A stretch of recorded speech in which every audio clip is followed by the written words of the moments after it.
I'd like to call the subcommittee to order. Remind everybody that today's hearing is not a welcome place for demonstrations, and anybody who tries to disturb the proceeding is going to be echoed out. Secretary Hegseth, General Kaine, Ms. McDonald, we're glad to have you here. There's no doubt that the global threat demands from us an uncompromisingly lethal force.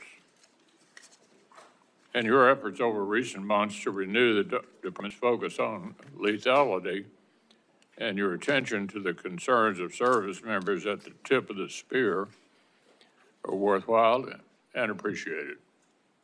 Of course, sustaining this shift requires a clear strategy and adequate investments in capabilities. So we're looking forward to hearing in detail what exactly the Office of Management and Budget is requesting on behalf of the Department of Defense for this coming fiscal year, and whether this budget flows from a strategy or instead defines and limits the strategy. This hearing will be the first public demonstration of what we hope to be a productive relationship between the subcommittee and the department. In the past, the relationship has functioned best when it's based on timely and forthcoming communication. Last year, details from the department and the services about their growing requirements actually did inform the subcommittee's efforts to mark up a bill to provide the military with $18.8 billion in resources above President Biden's last request. Unfortunately, we all know that didn't become law. Regrettably, the CR we're under right now has yet another missed opportunity that compounded the constraints facing the department. On this subcommittee, you'll find plenty of support for the department's efforts, for example, to improve air and missile defense systems, grow the pipeline for unmanned technologies, modernize our nuclear triad, and expand shipbuilding capacity. But lumping reconciliation spending in with full year appropriations risks conflating different objectives. Chairman Wicker and his South House counterpart have pointed out already that even an important one-time investment in military modernization is not a substitute for steady growth in the annual budget top line. In fact, it may well end up functioning as a shell game to avoid making the most significant annual investments that we spent years urging the previous administration to make. I struggle to understand, for example, why the administration would cut procurement funding in the base fiscal year 26 budget by $14.4 billion and move that funding into, all of which enjoys strong bipartisan support, while that would be moved into a simple majority reconciliation bill. The fiscal year 26 annual request seems to do just this for Virginia-class submarines, Arleigh Burke-class destroyers, and B-21 bombers. Like with critical munitions, we should send the services and industry a sustained demand signal by incorporating them into annual appropriations. If we're really serious about making the sustained long-term investments in our military, then let's do it more than just a one-time injection of funding. If the administration wants to request $1 trillion defense budget for fiscal year 26 and make a full year investment in urgent priorities and new programs, let's do it. In the meantime, let's not overstate the fiscal 26 request. The administration's requested base defense budget is lower than 15 of the last 20 annual requests, including President Biden's request for fiscal year 25. In fact, fiscal year 26 extends your predecessor's streak to 5 straight base reduction requests that would fail to keep pace with inflation, let alone with the threat of China. But say we do take reconciliation into account, even then, this is hardly the largest funding request for the Department of Defense. In constant dollars, the fiscal year 26 Department of Defense budget request still falls short of the annual funding request for fiscal 08, fiscal year 09, fiscal year 10, and fiscal year 11. As a share of GDP, even including reconciliation, the fiscal year 26 request is still just around 3%. That's not just half the level of the Reagan buildup that secured peace through strength. It's even less than the 4.5% of GDP requested for defense under President Carter. As we've discussed before, I think it's worth repeating, the cost of a war is a lot bigger than preventing a war. At the height of World War II, 37% of our gross domestic product was spent on defense. In Korea, 13%, Vietnam, 9%, the Reagan buildup, 6%. So we know looking strong actually works. Saves money, saves lives. But what we're looking at this year is less than 4.5% of the GDP, which was the last defense request of President Carter. Why should we expect our allies to spend 5% when we're investing about half that? The failure to spend more on defense is compounded by another dynamic.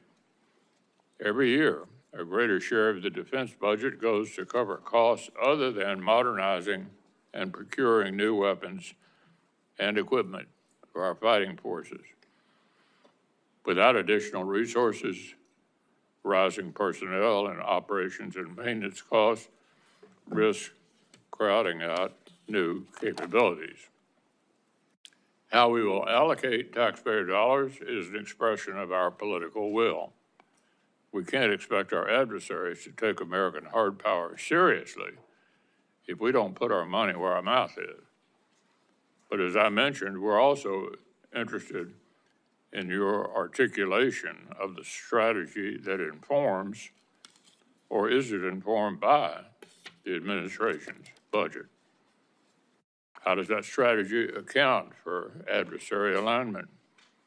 How does it address not only the threat of conflict in the Indo-Pacific, but the reality of conflict and military threats to our interests in Europe and the Middle East? Most of us on this panel believe that Russia's war in Ukraine, its alignment with the aims of other U.S. adversaries, and its eventual outcome are profoundly important to America's interests and offer more than just a glimpse into the future of warfare. I'd like to hear your views on this conflict. Who is the aggressor? What are the stakes for America in the West? What is the return on investment of our assistance to Ukraine? I don't see funding for Ukraine's security assistance initiative in your budget request. Is it the administration's view that terminating security assistance to Ukraine will make lasting peace more or less likely? What lessons is the U.S. military learning from the conflict?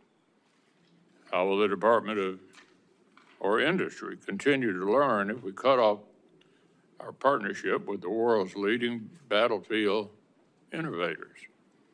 Why would Asian partners trust us if we abandon partners in Europe What lessons are China, Iran, and North Korea learning? And how much more will they benefit if Russia prevails? I'd like to hear your views on the impact of war in Europe on other theaters. The Asian and Pacific allies you just met with recently are under no delusions about how unchecked Russian aggression influences the calculus of President Xi. They understand that strategic alignment among adversaries is actually global. They're all communicating with each other. America must recognize in turn that the risk of simultaneous conflict on multiple fronts is real and growing. Your Undersecretary for Policy acknowledged this reality in his confirmation hearing this spring. But the capabilities America needs to prevail in such a conflict do not seem to be reflected in the requests we've received from OMB. So there's a lot we need to cover today. We'll invite you to make opening statements in just a moment, but with that, I'd like to turn to Senator Coons. Thank you, Mr. Chairman. Thank you as well, Secretary Hegseth, Chairman Kaine, Ms. McDonnell, for joining us here today. We are confronting a world more dangerous today than at any time since the Cold War, and our nation needs and deserves a strong and coordinated response to deter the threats we face, to protect our freedoms, and keep our citizens safe. The last several administrations correctly prioritized China. The People's Republic of China is the pacing threat to our nation's security. More recently, as the chairman just said, and as I strongly agree, China, Russia, Iran, and North Korea are increasingly aligned in ways that are making each of them more threatening to our national security. This is happening right now in Ukraine. Russia's aggression is buttressed by Iranian drones, North Korean soldiers, and Chinese components, technology, and funding. Ukraine's, though, not just a preview of geopolitics, it's also the future of warfare. And the pervasive electronic warfare and drone swarms we see on the front lines are lessons from which we must learn. We need to address the urgency of this moment, to unify our efforts, focus our precious time and money on what's important. Chairman McConnell and I are ready to do that with anyone interested in engaging in good faith, which is why it pains me to point out the obvious at this budget hearing, that in the face of these threats, the Department of Defense is more internally divided and beset by challenges of its own making than at any point in my memory. Let's start the budget. Our Department of Defense and our troops are currently operating under a full-year continuing resolution for the very first time. The continuing resolution provides tens of billions of dollars less in purchasing power than under the previous administration. This does not deliver on peace through strength. No one on this subcommittee wanted this outcome. Mr. Secretary, we appealed to your office to timely and publicly oppose a CR as all previous secretaries had done. But you were silent. You never responded. That CR's cuts are forcing DOD to halt training and shrink exercises, and it fundamentally undermines readiness. DOD has made the CR worse by paying for DHS border activities with DOD funds meant for military quality of life. Money to repair buildings, to relocate military families, to keep the Navy's fleet operationally ready. Shrinking budgets will not speed up our acquisition system, complete kill chains, or deepen our magazines. We are falling behind, thanks to some poor choices. It should go without saying that the People's Republic of China does not operate under a continuing resolution. The fiscal year 2026 request is no better. If you go to DOD's fiscal year 2026 page right now, this is what you'll see. This is what is currently publicly available. And the budget request was not much better. We were given this on Monday. More than a month after OMB's press release, we are still waiting for real budget details. This is officially the latest budget submission of the modern era. For anyone not versed in how this should go, at this stage, we would have received at least this, if not reams more.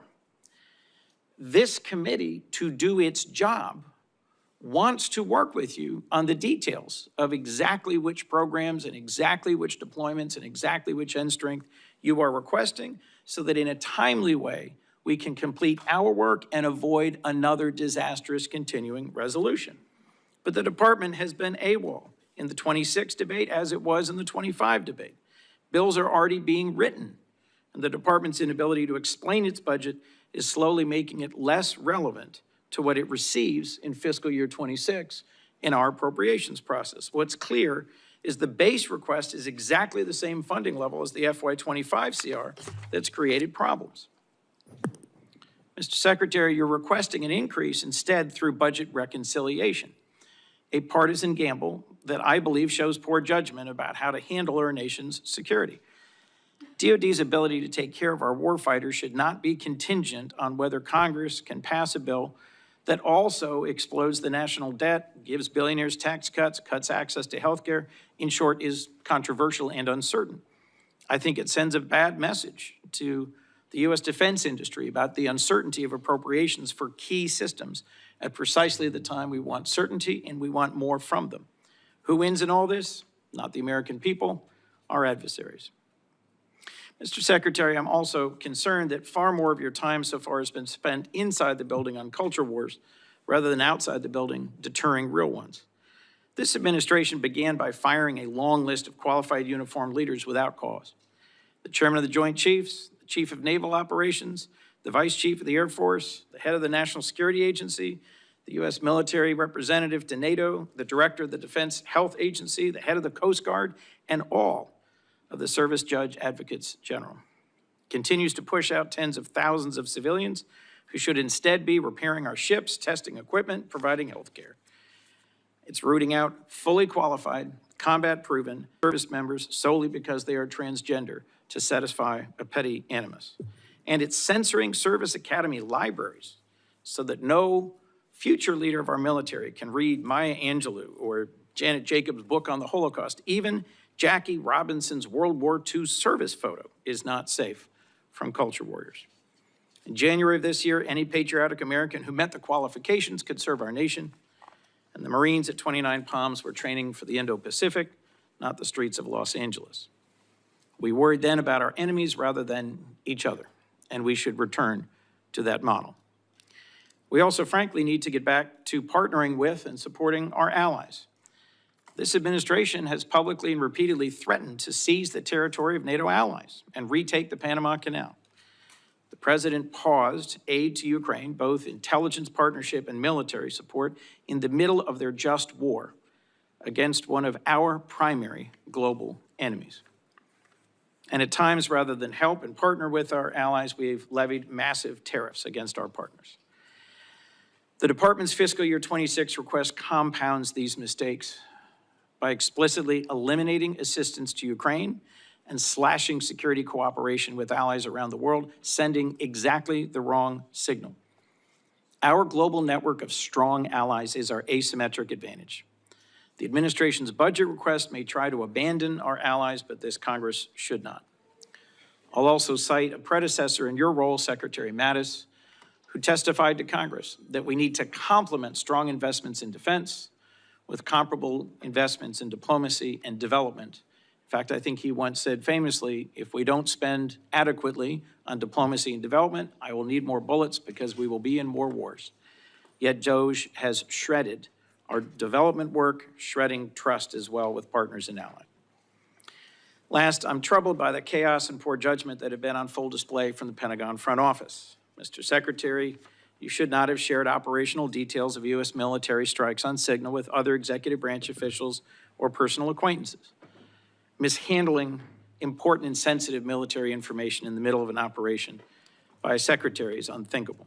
You've also fired several top aides, and you've been unable to hire a new chief of staff for months. Mr. Secretary, this cannot continue. Your responsibilities to our troops and our nation are far too important. We cannot win the fight for the future without allies, nor deter China and Russia without a functional Department of Defense. And we on this committee simply cannot do our job without an adequate budget submission. I welcome partnership on these important priorities, and I look forward to discussing why we haven't been able to achieve that so far and where to go from here. Thank you, Mr. Chairman. Ms. Secretary General, go right ahead. We're anxious to hear from you.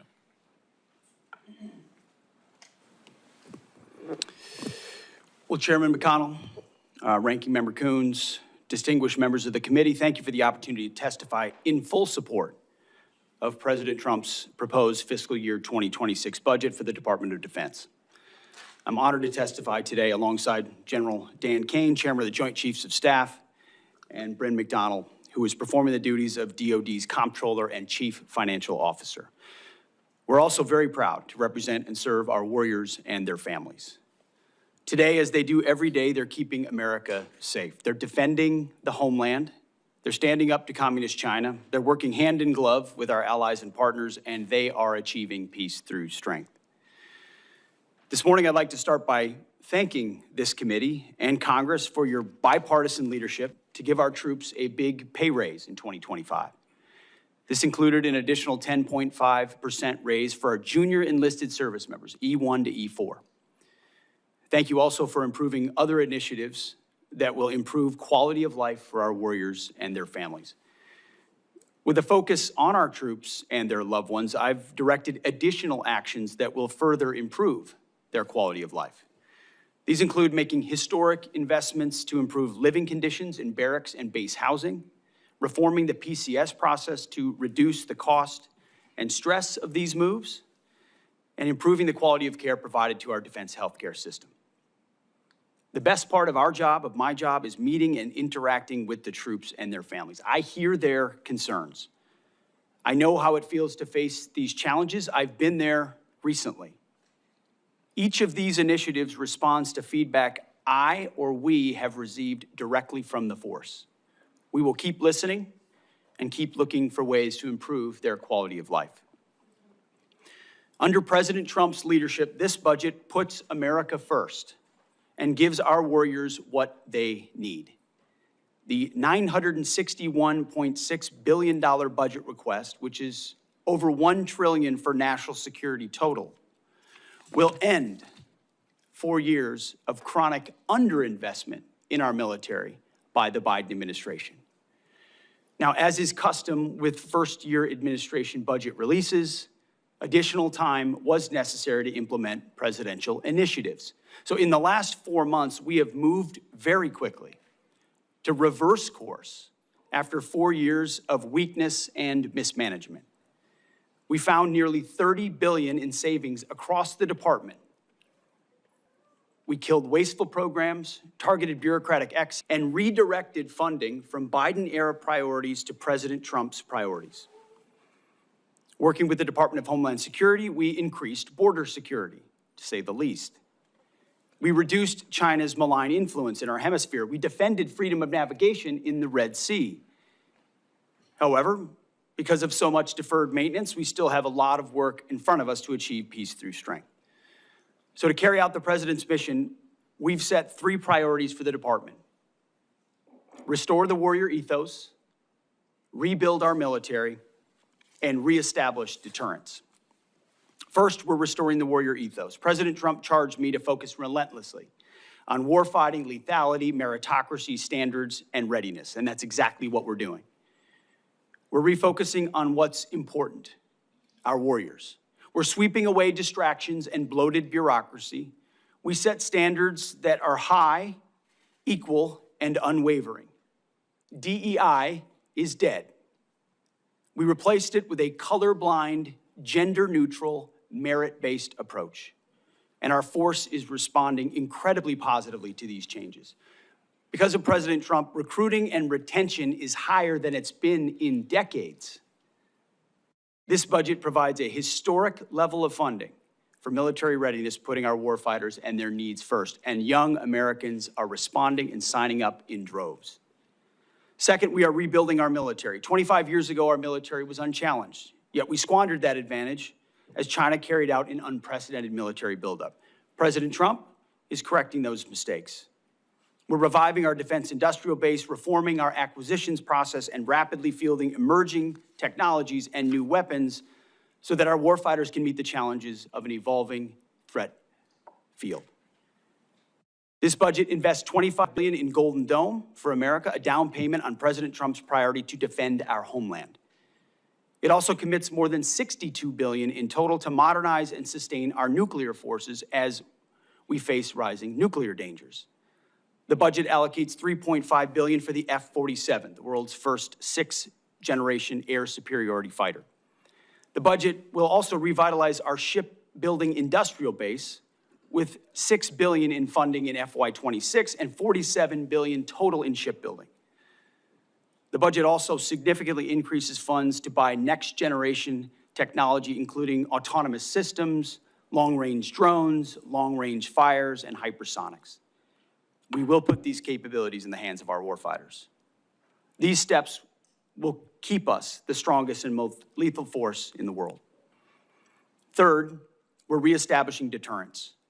When an opponent sees our well-equipped and tough-as-nails warriors, they will decide that today is not the day to test American resolve.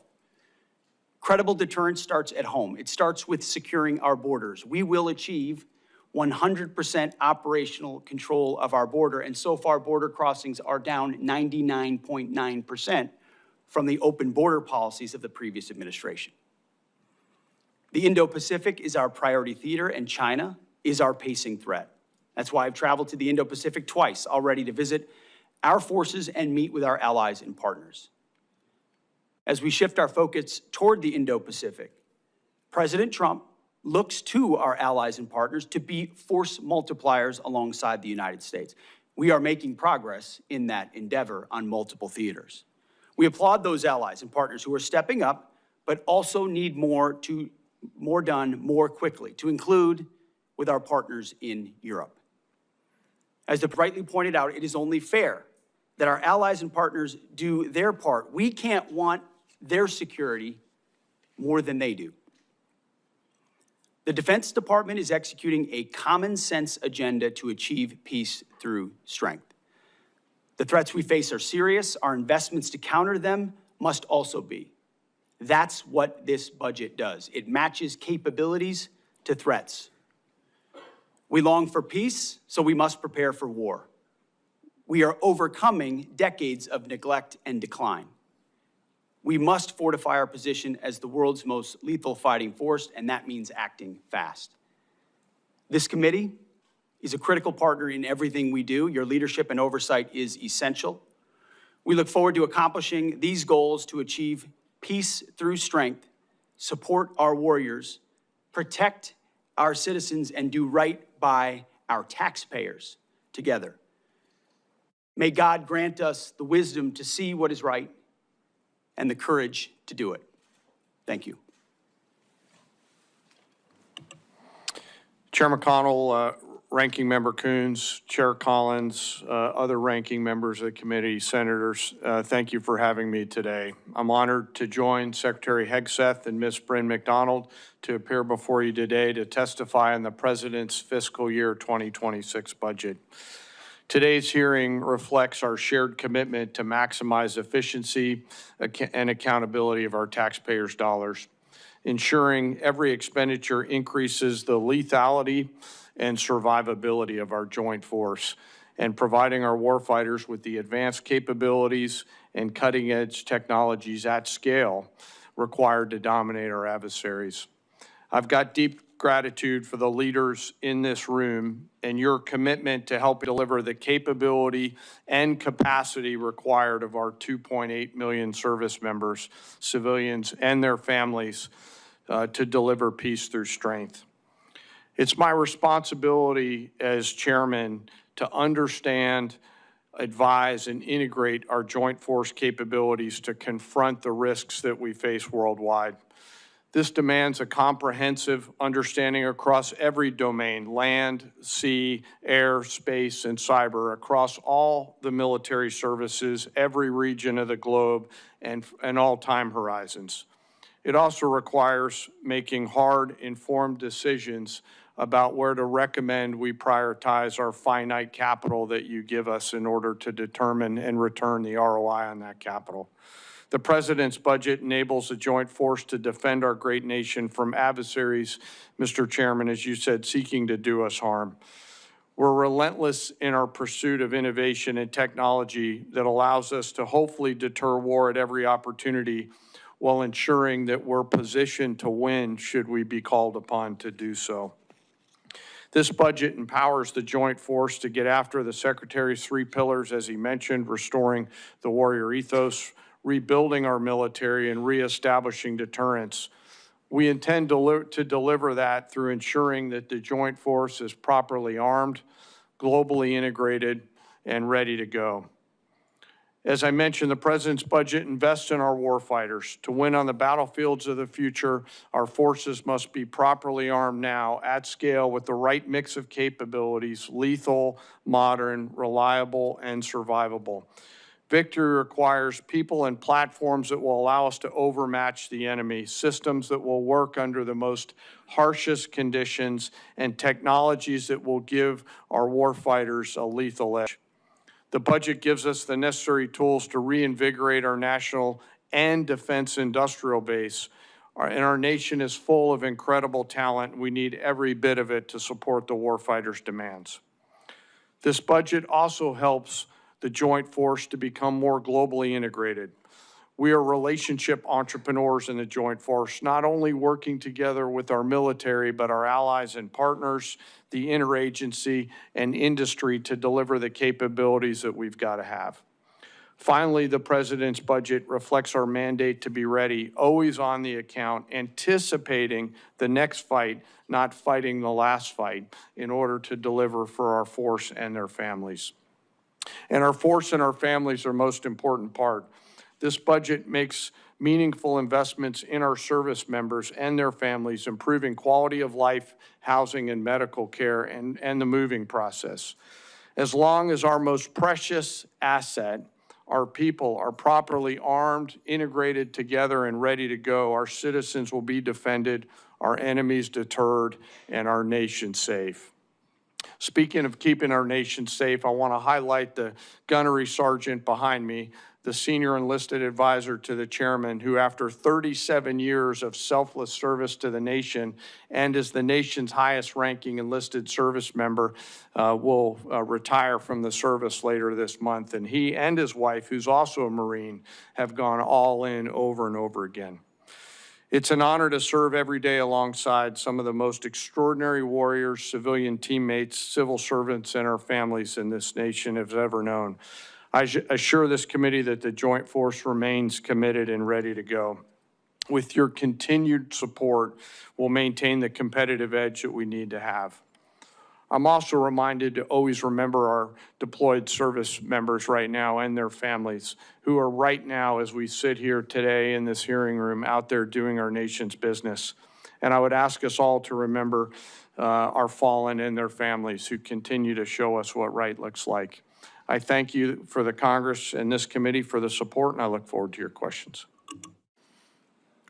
Thank you, General.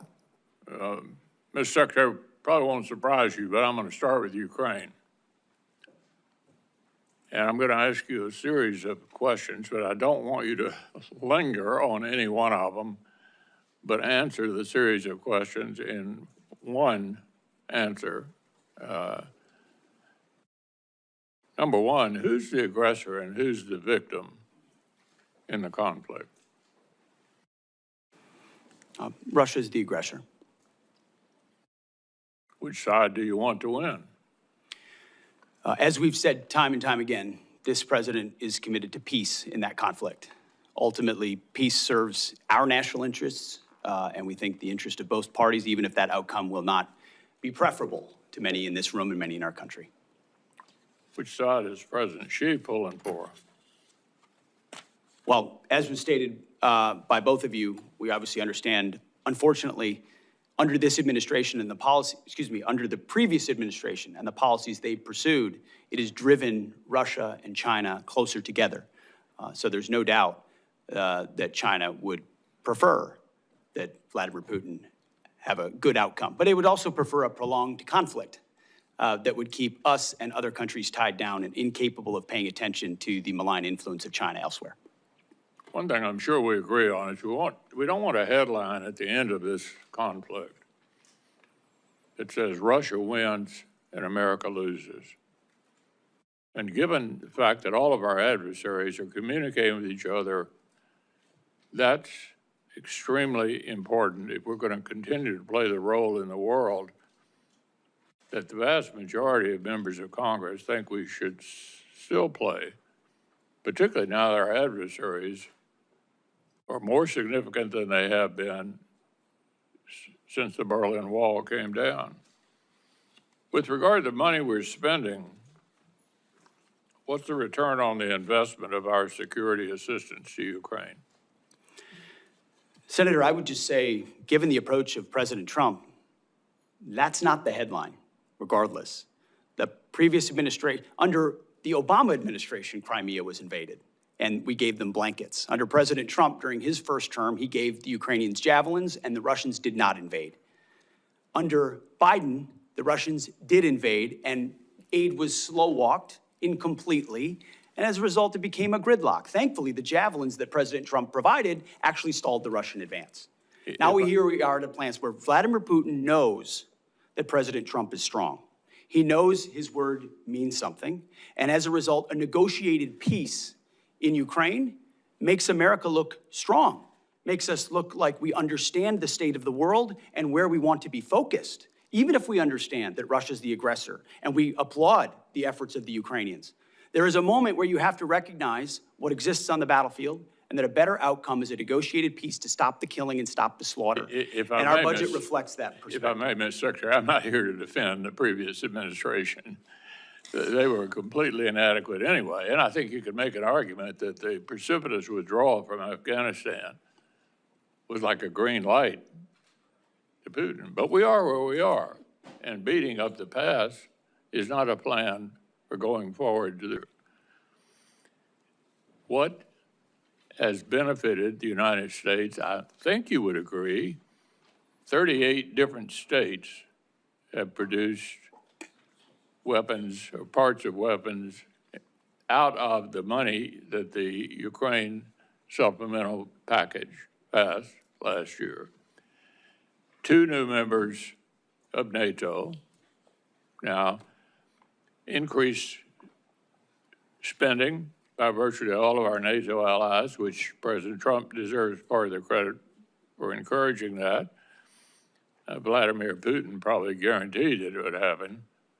Everybody seems to be moving in the right direction. And then they look at us and wonder whether we're in the midst of brokering what appears to be allowing the Russians to define victory. I think victory is defined by the people that have to live there, the Ukrainians. And I don't think they're going to ever conclude that victory means basically adopting the Russian views on all this. So what do you make of what the Russians are up to? They don't seem to me to be too interested in talking. We want to talk. They seem to be increasing the war. What's your take on that? Well, no one's adopting views, sir. I would say that the budget reflects the reality that Europe needs to step up more for the defense of its own continent. And President Trump deserves the credit for that. In his first term, in this term, we're about to go to The Hague, where we hope most European NATO countries are going to commit to a 3.5, 1.5 total of 5% defense, which was inconceivable before President Trump. And he has set the standard that America can't be everywhere all the time for everybody. And if you're a European country, you cannot freeload off of the United States in perpetuity. You are our allies and our friends, and we will stand with you, but you need to stand up in times of peace and in times of war. And this budget reflects that it's long overdue Europe does more, and that we be strategic about the outcome there, even if it's not preferable for all parties, so that our focus can turn, as was mentioned by everybody thus far, to the Indo-Pacific and our pacing threat, while Europe ensures peace on that continent. And so the budget is meant to reflect that reality. It includes hard choices. But that's been one of the things we're trying to do in this Defense Department, is make some of those hard choices alongside President Trump. Yeah, the only thing I would say to conclude this before turning over to Senator Coons, relitigating the past, it seems to me, is not helpful. I didn't defend any of the submissions, budget submissions that the previous administration made. I had a lot of the same complaints about how they were handling this. I want to avoid that for the future. And it seems to me pretty obvious that America's reputation is on the line. Will we defend democratic allies against authoritarian aggressors? That's the international concern that I have about this. And I think a number of my members share that view. Senator Coons. Thank you, Mr. Chairman. Mr. Secretary, just a quick question to clarify something. Is a full year continuing resolution bad for the Department of Defense? Just yes or no? Sir, a full year continuing resolution is never for any department, especially the Department of Defense, not preferable. And I know, General Kaine, I don't need to ask you because your written testimony specifically says routinely operating under continuing resolutions lowers buying power, results in less deployable capital, makes it harder for industry to make long-term investments. And is it your commitment, Mr. Secretary, that you'll work with us to achieve a full year appropriation? You'll submit the budget documents necessary, work with us closely, that we'll be able to do our work so you can do yours. Senator, we are committed to working with you to make sure the Defense Department gets as robust a budget as possible where we can meet the threats of today and tomorrow. Thank you. I'll just say at the outset for all my colleagues, I am increasingly concerned that there is a threat that some believe they can best govern by continuing resolution, reconciliation, and rescission, and not ever actually have us appropriate. So I look forward to working with you to avoid that outcome, which I think would both disregard the role of Congress and put all of us at greater risk. It seems to me clear with regards to Ukraine that Vladimir Putin has no serious intent of negotiating. He continues to attack civilian targets night after night with hundreds and hundreds of drones. The Ukrainians have just carried out a spectacular attack against military targets. And it seems to me concerning that the 2026 request eliminates aid to Ukraine entirely. At the same time, the Senate has a strongly bipartisan bill led by Senator Graham and Senator Blumenthal to impose more sanctions on Russia, and many senators of both parties want to provide more aid to Ukraine. Would you agree, Mr. Secretary, that the United States should use every tool it has at its disposal, including additional sanctions, to pressure Russia to come to the table to negotiate a just and lasting peace war in Ukraine? Senator, every tool at our disposal? No. We have a lot of tools in a lot of places all around the world. Let me be more narrow then. Apply. You said, and I'll take some exception to this, that our European allies cannot freeload off the United States in perpetuity. My impression is that Article 5 of the NATO treaty was only invoked once. It was after 9/11. And a significant number of our European allies and partners deployed to Afghanistan alongside us and suffered significant combat casualties. In the first 2 years of the war in Ukraine, a war of Russian aggression, 50 other countries stepped forward, deployed military support, delivered materiel, provided financial and operating support, and at regular meetings of the Defense Contact Group, your predecessor led that process of deploying military assistance. What message do you think it sends?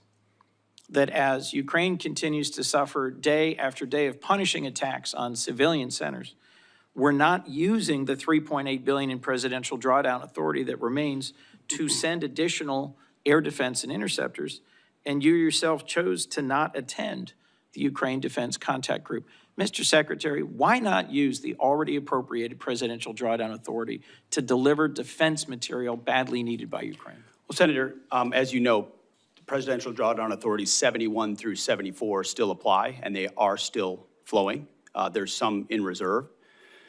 To your question about my statement, and I served with a lot of NATO allies in Afghanistan as well. Incredibly capable Canadians, Brits, and Australians and others. And grateful for them, and I've gotten to know a lot of them in this process going to Brussels. Amazing people, amazing countries. Thus, I was struck, Mr. Secretary. But we also wore a patch on our shoulder that said ISAF, International Security Assistance Force. And you know what the joke was? That it stood for I Saw Americans Fighting. Because what ultimately was a lot of flags, was not a lot of on-the-ground capability. You're not a real coalition, you're not a real alliance unless you have real defense capability and real armies that can bring those to bear. And that's a reality that Europe is waking up to quickly, and we're glad, because they're Mr. our Secretary. friends, and we want them to be safe and free and secure. And sometimes that takes true talk and tough love, and they've responded very well to that because we want them to succeed. And Mr. President Trump Secretary, wants them let's to just make clear for the record that our military partners in Afghanistan included many who served and died. Our Danish partners and allies on a per capita basis Don't try to make more. it like I don't care about the investments of our partners. Of course I do. Mr. I recognize Secretary, that there were lives lost from other countries. Of but course the there bulk were. of the effort was Americans. And an alliance needs to include other countries and be more balanced Mr. to be a Secretary, real alliance. And as I that's the point pointed we're out making. in my opening comments, our partners and allies have stepped up, have invested, have engaged in the defense of Ukraine, and so should we. We should not be pursuing a ceasefire and a negotiated resolution to the war in Ukraine at any cost. Peace through strength means actually using our strength, continuing to support Ukraine, and securing a lasting peace. Putin will only stop when we stop him. And the best way to stop him is indeed through a stronger NATO. I look forward to the NATO summit. I agree with you that a significant investment by NATO in our collective security is a great investment, but we cannot abandon Ukraine. That would put us significantly at a strategic disadvantage. Thank you, Mr. Chairman. Senator Collins. Thank you, Mr. Chairman.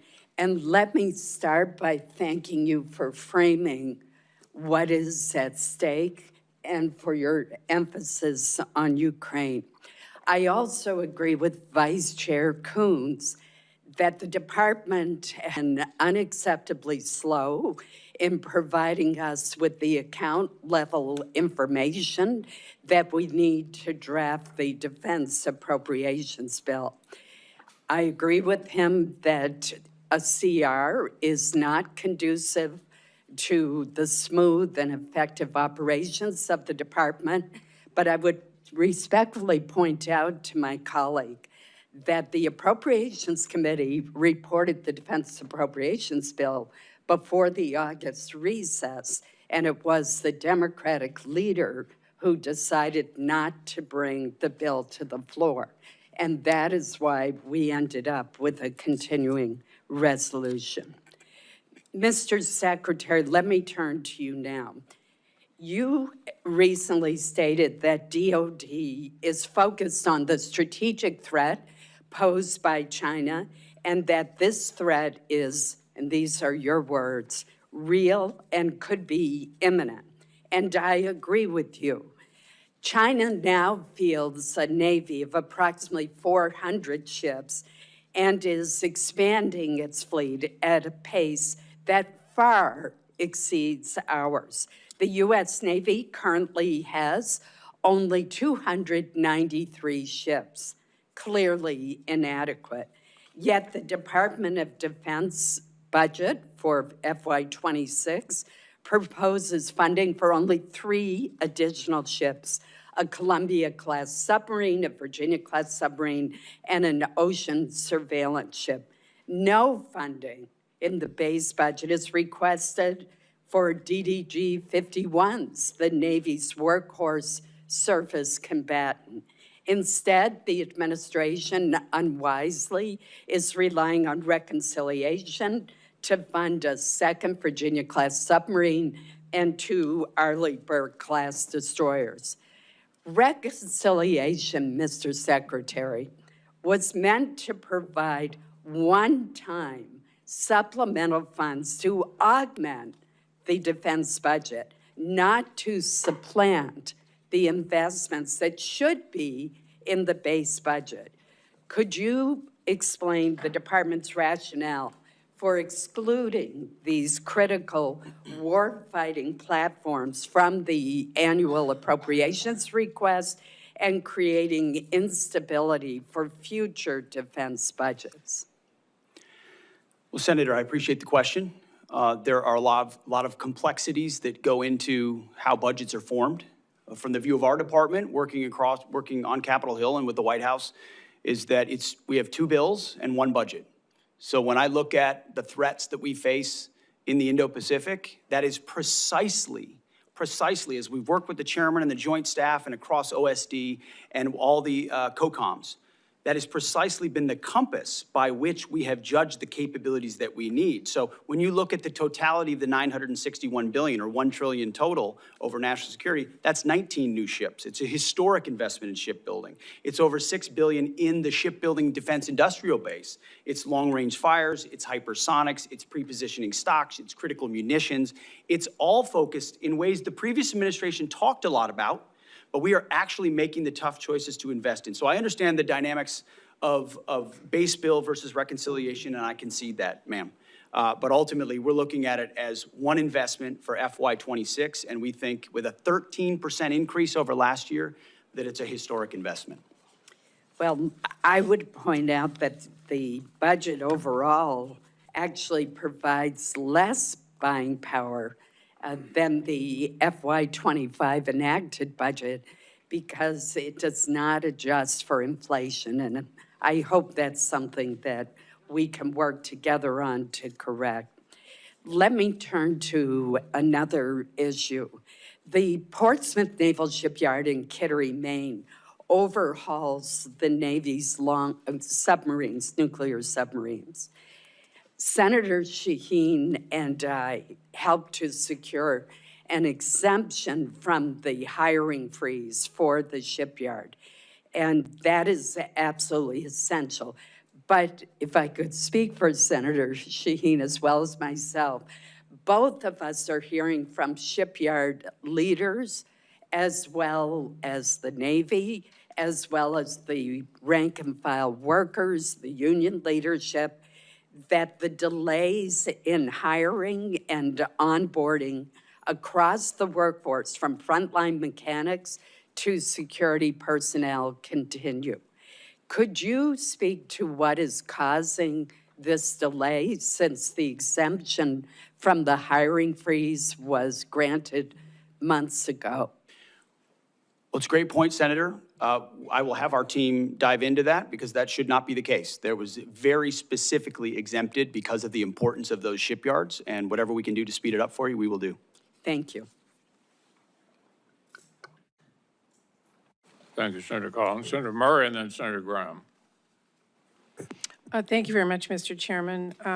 Secretary Hegseth, you oversee one of the largest and most important organizations on planet Earth.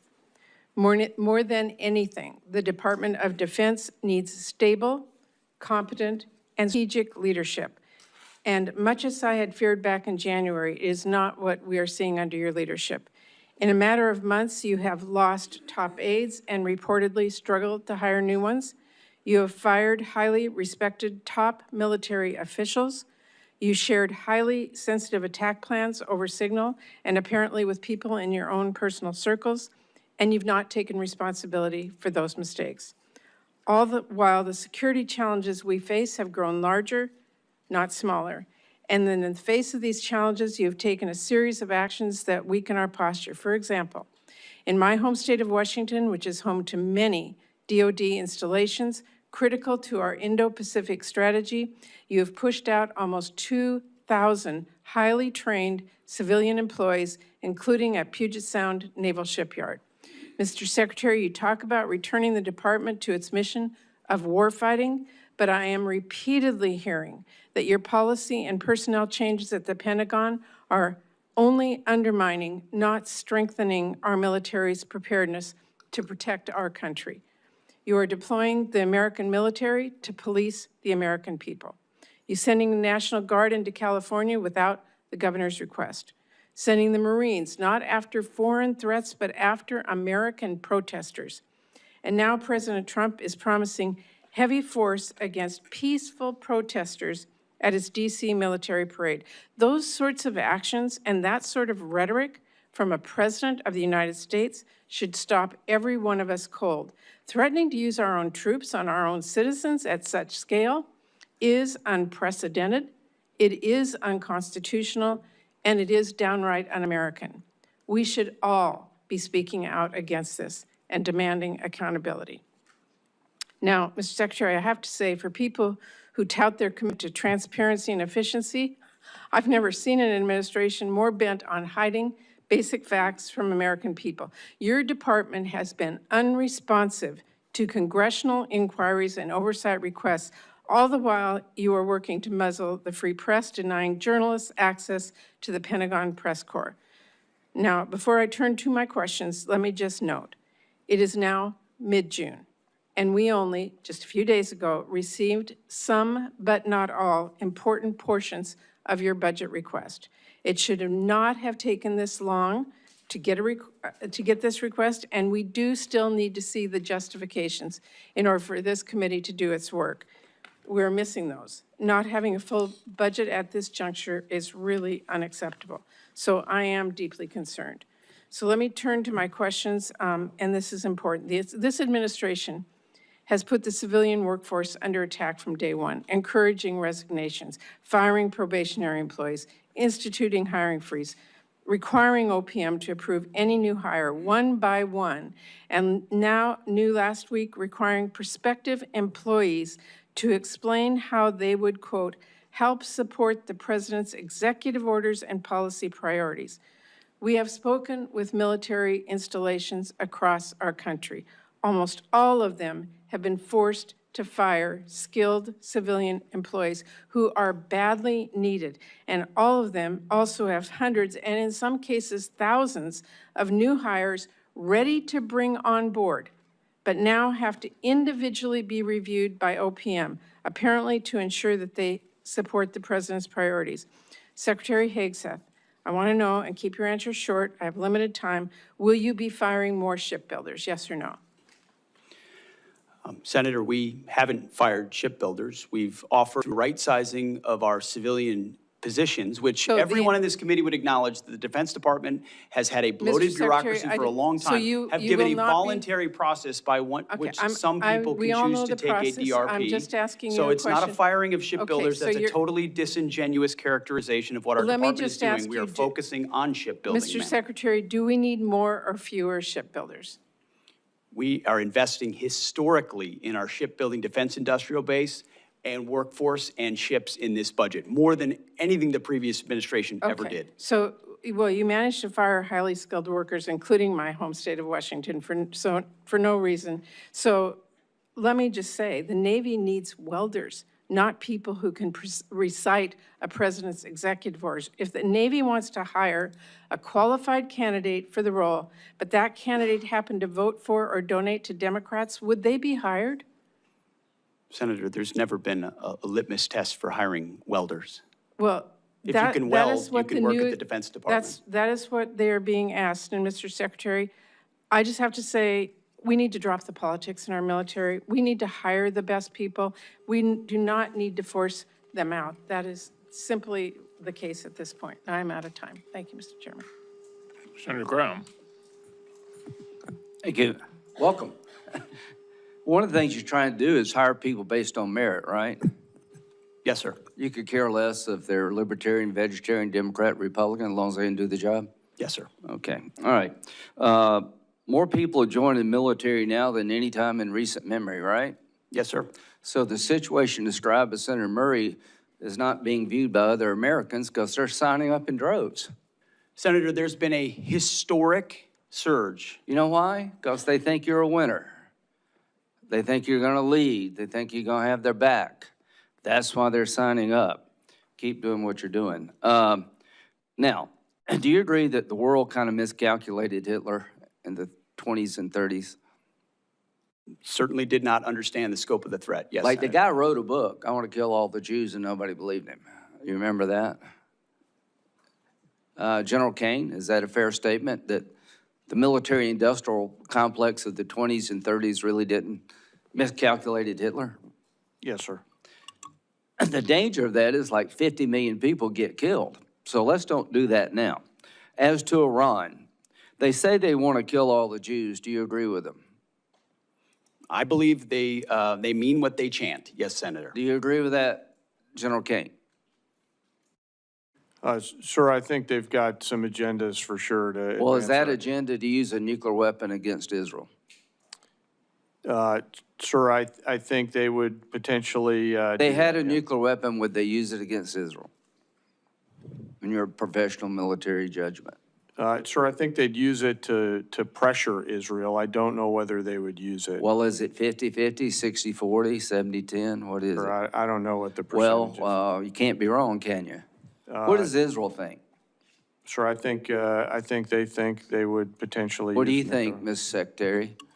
If they I had a think- nuclear weapon, would they use it to wipe out Israel? I think Israel believes, quite Do understandably. you believe that? That it is an existential Do threat you to their believe existence. that?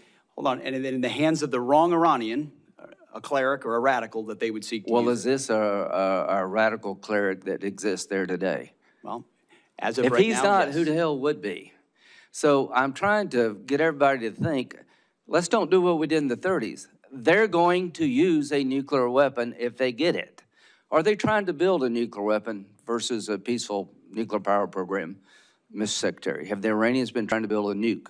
There are plenty of indications that they have been moving their way towards something that would look a lot like a nuclear weapon. Does China intend to take Taiwan by force if necessary?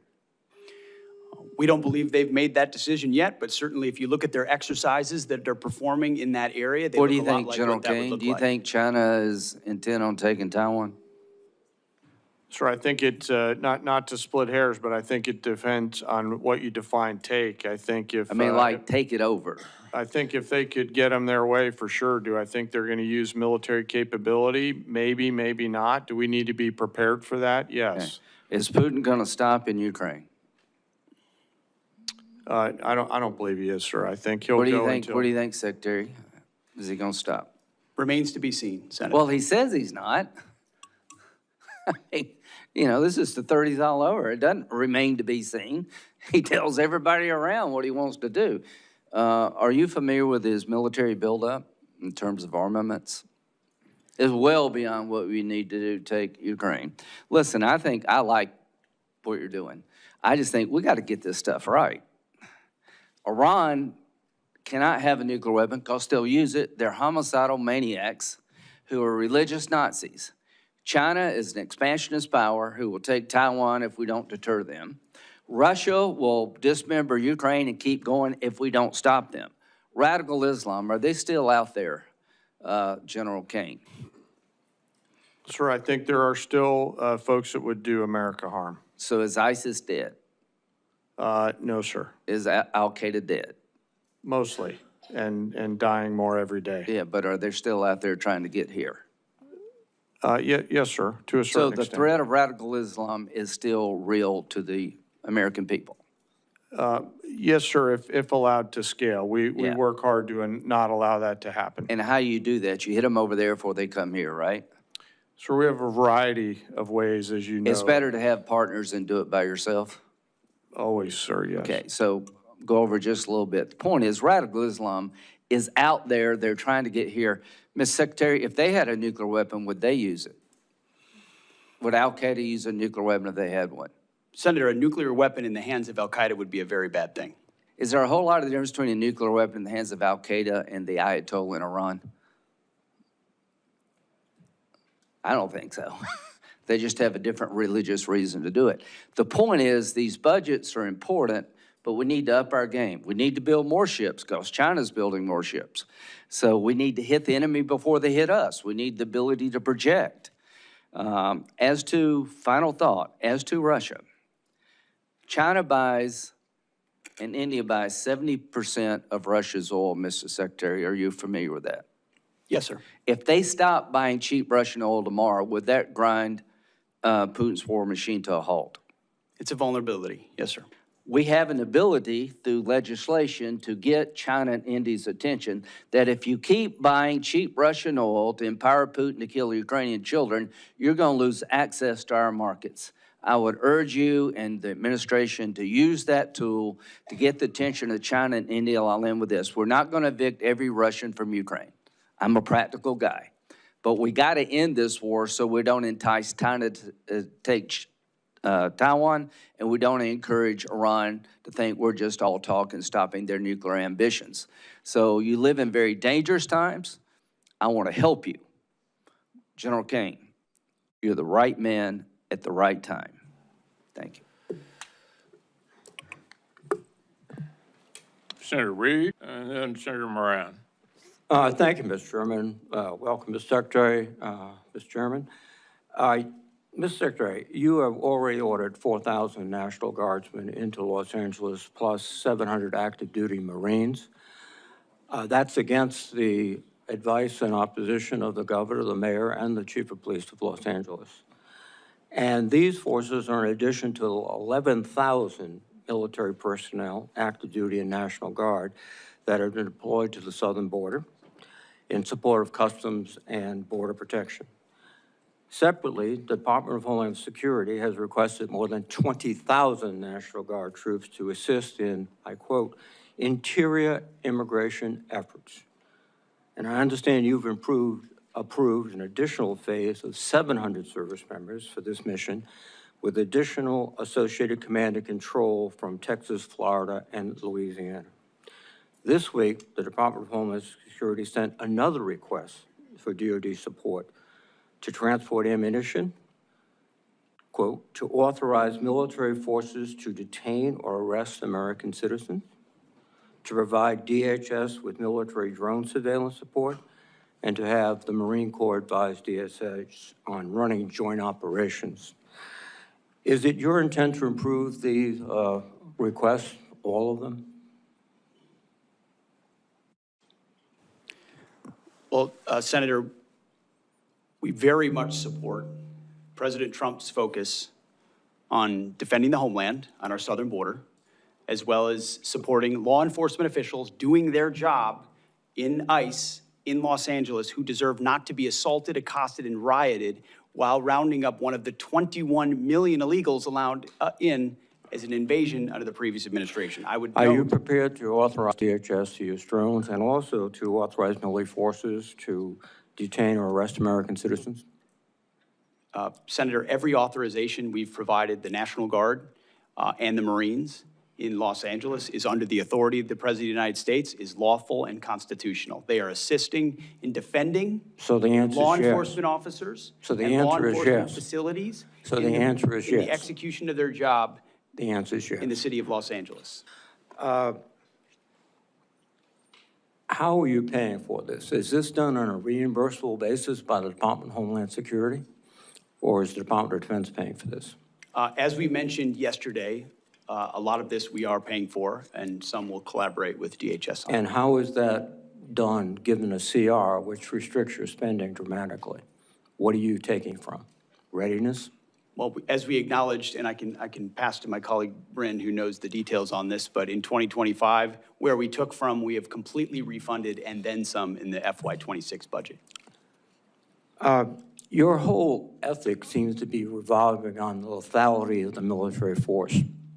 How is this operation with Marines and National Guardsmen improving their lethality? Senator, you mentioned the 11,000 at the border. It's actually 13,000. And I've been down there to speak with them multiple times. And people will say that mobilization hurts readiness. When you talk to them, it actually improves their readiness. I'm talking about lethality. That's what you talk about all the time. Readiness and training and accountability is all part of lethality. No, that's right, training. The more ready you are, the more capable you are, the more accountable you are, the higher your standards are. It all makes you more lethal. So and the mission in Los Angeles, as you know well, sir, is not about lethality. It's about maintaining law and order on behalf of law enforcement agents who deserve to do their job without being attacked by mobs of people. I'm proud that the National Guard and the Marines are on the streets defending the ICE agents, and they will continue to do that. Law and order is a civil function under the Constitution of the United States. Civil enforcement, law enforcement authorities, not the U.S. military. And there's plenty of precedent for the U.S. military supporting law enforcement officers. What your military is doing right now is laying concertina wire, guarding buildings, maintaining vehicles for other services. This is not only, I think, illegal, but also a diminution of the readiness and the focus of the military. But let me change course a bit. There's a general understanding that you have taken possession of this Qatari aircraft, the 747. But there are public reports that the Qataris have not yet signed a memorandum of understanding, which would specify that the agreement was initiated by the Trump administration, and Qatar is not responsible for any future transfers of the plane's ownership. Are you in possession of the Qatari airplane now?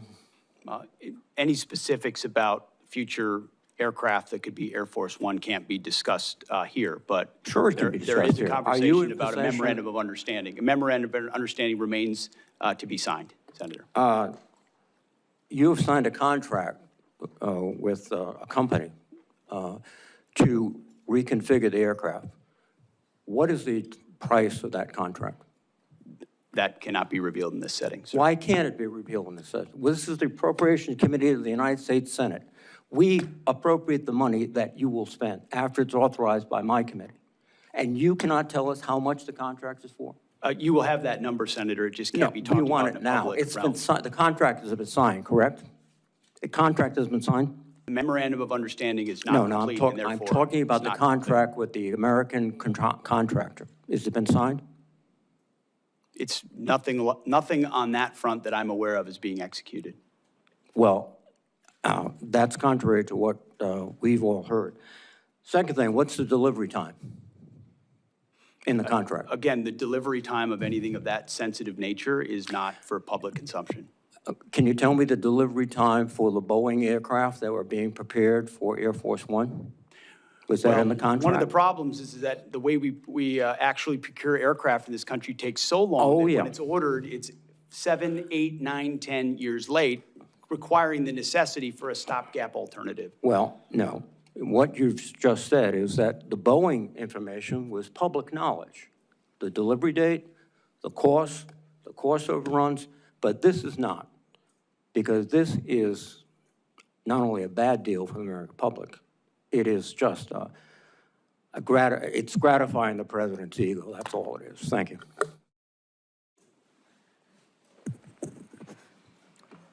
Senator Moran, and then Senator Durbin and Senator Hoven.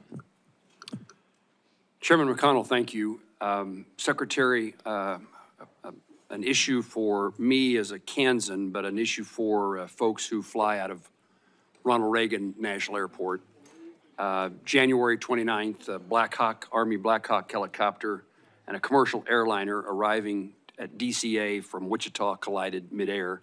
I know you're aware of it. You were involved in responding on the night of the accident, January the 29th. It killed 67 individuals, many of them Kansans. I want to hear a confirmation from you. Since that flight, I ask, as did the Department of Transportation, the FAA, that the helicopter flights emanating from the Pentagon be put on pause. It's my understanding from information from the Army is that since January 29th, 7 flights have taken off and landed at the Pentagon. 6 of those flights occurred during periods of high volume at DCA. One of those aircraft caused 2 different commercial flights to abort landing on May the 1st. And since this latest incident, I understand that all flights have been halted. My question is, will you commit to maintaining that restriction on all non-essential rotary flights, including VIP transport from the Pentagon until the Department of Transportation, the FAA, determines the safe way in which that can be done, if there is a safe way? Senator, that was a very tragic incident, which can never happen again. We initiated an investigation immediately, worked directly with the Department of Transportation immediately. They've taken the lead on it. In real time at that moment, we even stood over maps and looked at routes to make sure we were ensuring that routes of Blackhawks were away from the flight path so that it didn't happen again. There are essential reasons why you may need to move along a corridor similar to that, but there is no authorization for VIP or convenience flights along that route. That is not the case and will not remain the case. You have our assurance that I'm working with Secretary Duffy very closely to make sure that the only flights that would be, even in a modified path, would be those that are necessary and authorized. And that ban, except for that ban on non-essential flights, including VIP transportation, remains in effect until Secretary Duffy reaches a conclusion if it's possible to fly safely? We are in direct coordination with Secretary Duffy, and we take his recommendations very seriously and work together. And only where there's a dynamic and ongoing need for the Defense Department would we push back and try to figure out a middle ground. Thank you, and I compliment you on your response and engagement on January the 29th. I appreciate that very much, including the conversation you and I had that evening.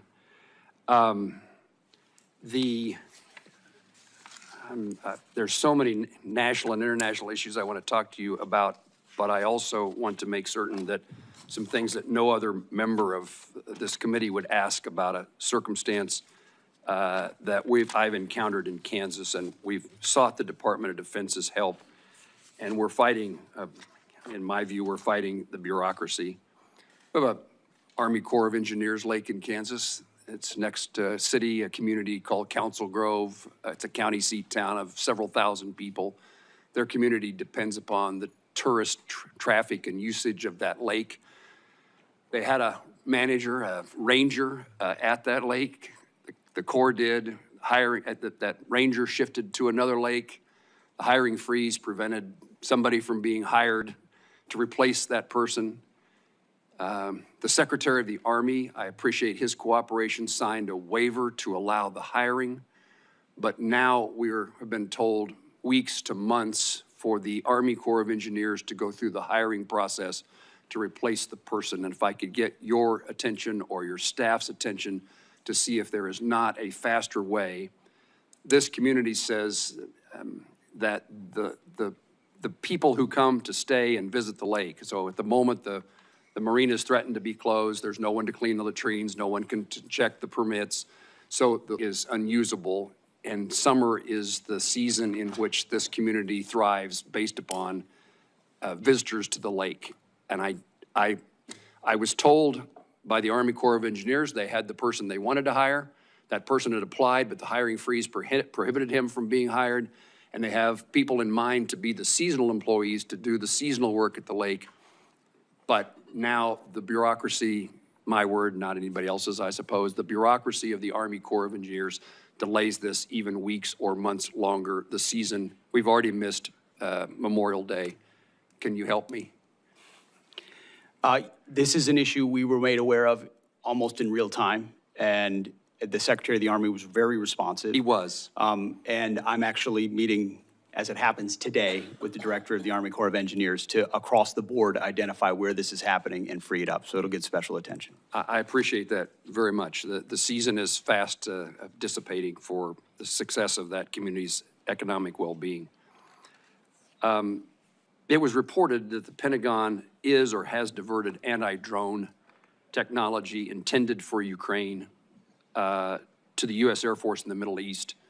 And the explanation for that was the safety and security of our military men and women in the Middle East depend upon this technology.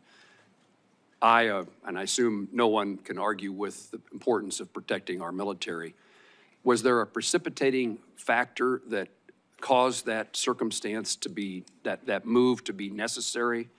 And is there any plan to provide Ukraine with the necessary technology to replace that anti-drone defense, those anti-drone defenses?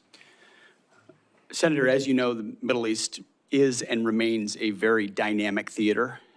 In the interest of putting America and Americans first, we're going to surge counter-UAS systems to our troops and our bases and our places first if we think there's a potential for a threat. And considering the environment there right now, that has been and will continue to be a priority for us. What about the capability of resupplying or reinserting that technology into other places, including Ukraine? Is the capacity just not sufficient to do that? We would have to review the capacity, but it's one of the challenges of all the munitions that we've given to Ukraine over these last 3 years. Is it's created some challenges in other places. I can imagine that many things are frustrating to you as they are to me, and one is our inability to have a supply chain sufficient to meet the global demands of the United States military in our country. And it is a focus that I heard you say in your testimony is one of yours. And our safety is dependent upon a private sector supply chain necessary to meet all needs, in my view, including those supporting Ukraine. I'm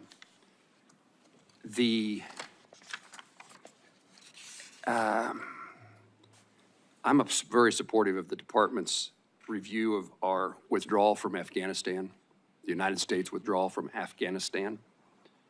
I think it was one of the saddest days in my experience as a member of Congress to see the circumstances and the nature of our departure and the loss of life that occurred in that effort. It is important that we do, when we're withdrawing, we do it in a way that protects our interests, and we did not do that in my view. It's also a poor signal to our adversaries that we are feckless, we're incapable of doing things well. It also is a message to our allies that we may not remain strong and keep our commitments to them. So while I wouldn't debate the departure from Afghanistan, in my view, it's undebatable about the nature of the withdrawal and how damaging it was to our country. In the midst of all that chaos, we abandoned thousands of Afghans who worked side by side with Kansas soldiers. I hear about it frequently, and I heard more about it back at the time about who we left behind that were allies and friends of those who served. Can you help fix the problem of those who are in limbo, who were our Afghan allies, and their status either here in the United States or their status waiting to come to the United States? What should be our policy? Senator, our doors have been open and Could I just take a minute to encourage everybody to stay within the 5 minutes, because we have a number of senators here who need to get a chance. I obviously violated the rule and didn't know it, Mr. Chairman. So after Senator Moran, we'll go to Senator Durbin and then Senator Hoeven. Mr. Secretary, I'll follow up with you. Okay.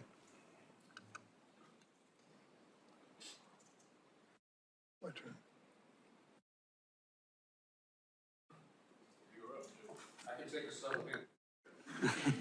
We're just going to have to get the gentleman from Kansas a clock.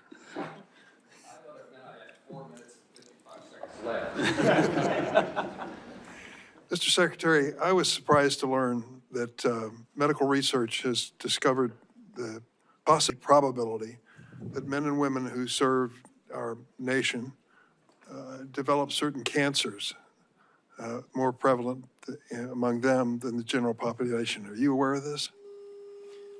That men and women in uniform may develop certain different cancers than civilians? More frequent and the like? I'm not familiar with the particular study that you're referring to, but I'd be interested to see it. Also, I learned at the same time that brain injuries are particularly prevalent among some members of our military. And understanding the violence of that experience, it's not a surprise. But it does have long-term impact. Were you aware of that? Yes, sir. Do you know why? Well, decades of deployments to places where explosions, large and small, happen on the regular basis, and certain people are right next to small explosions on a regular basis or big explosions in one incident, or they have a duty MOS, like you're an artilleryman, where the constant thud of that alters the physical aspect of your brain in ways that we don't fully understand, but we know are caused by that service. So we're very aware of that. Do you feel a special responsibility as Secretary of Defense representing these services and the men and women who are part of them to make sure that we get as quickly as we can to the bottom of this and figure out what we can do, if anything, to reduce the likelihood of additional cancers or brain injuries? Senator, I served with a lot of men who were affected in a lot of ways by those types of symptoms, including symptoms that led to the taking of their own life. Yes. This is a deadly serious issue. We are committed to getting to the bottom of who it affects and why, and making sure we do right by it. So let me tell you what I've done about it. As chairman of this subcommittee at one point in time, we have dramatically increased the medical research to protect the men and women in uniform. As we learn these things, we want to get to the bottom of it as quickly as possible. It is enough for me that they risk their lives for our country. We shouldn't make it a more dangerous situation, and we ought to understand what's going on in their minds and their bodies when they serve. And as a result of that, we have dramatically increased defense medical research. I think we owe it to the men and women in uniform. Your budget cuts two-thirds of that amount for defense health research. How can that be consistent with our mutual goal of making the military life a safer life for our men and women in uniform? Well, Senator, I would take issue with your characterization that all two-thirds of that, whatever was reduced, is focused on the issues that you just spoke about, because those are issues that, as a secretary who's very close to these issues and knows people close to these issues, my team knows that's exactly the type of research that we would fund. But we did find lots of other research inside the Defense Department to the tens and millions, and in some cases, hundreds of millions of dollars that was a boondoggle for the American people. Why? And Why do you say, proud to get give me rid an of it. example of a boondoggle in medical research in There are defense health. I mean, we're talking about some stuff I shouldn't say in public. You know, marbles in the rear ends of cats.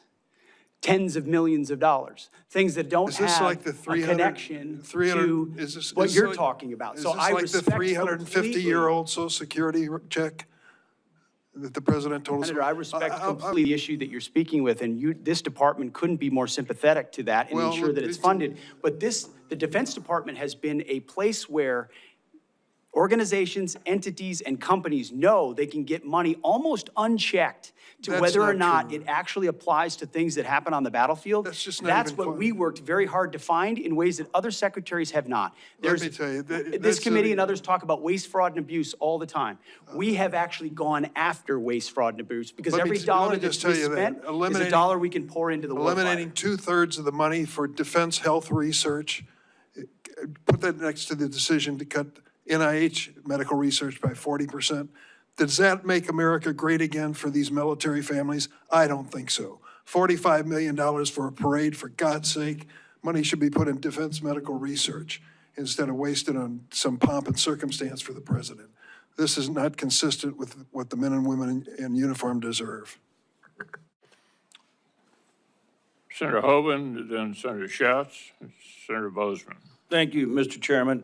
Want to thank you for being here, and I want to thank you for your service as well, Mr. Secretary General. Appreciate it. I want to talk about our strategic defense, and in two aspects. One's our nuclear forces, and then the Golden Dome concept. And if you think about it, you know, they really go together. In other words, our nuclear forces, the nuclear triad is what has kept any country from ever challenging us with any kind of nuclear weapon, right? And it's done that since World War II. So it's vitally important that we maintain the strongest nuclear arsenal in the world. Would you agree with that, Mr. Secretary, and also General?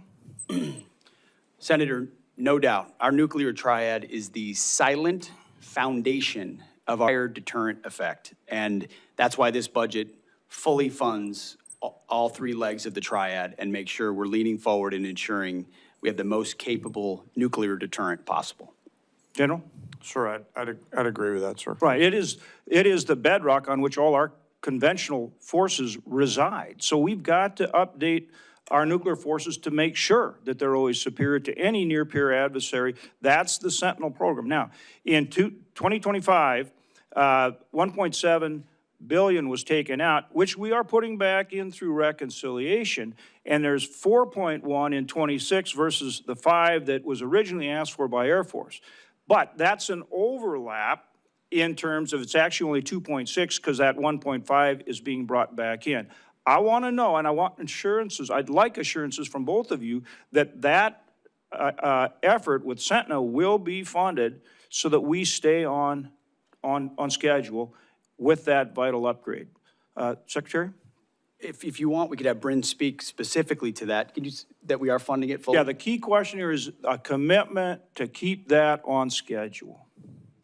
Yes, sir, the Sentinel is fully funded. The only reductions in '26 were a reflection of the Nunn-McCurdy breach that the Sentinel program experienced. But since then, there's been a restructuring, which the Secretary can speak to. And Secretary and General, y'all are committed to keeping that on schedule and providing the funding to do The it? challenge with that program has been how it was administered from the beginning, which everyone in this committee is aware of, leading to the Nunn-McCurdy breach, leading to an understanding of how we do it properly. We are putting our best people with a daily focus on this program to get it back on track, because that's how important it is. So you are committed to keeping it on schedule. And on Nunn-McCurdy, General, the Air Force, I want to commend. They've done some good work, and we've worked closely with them.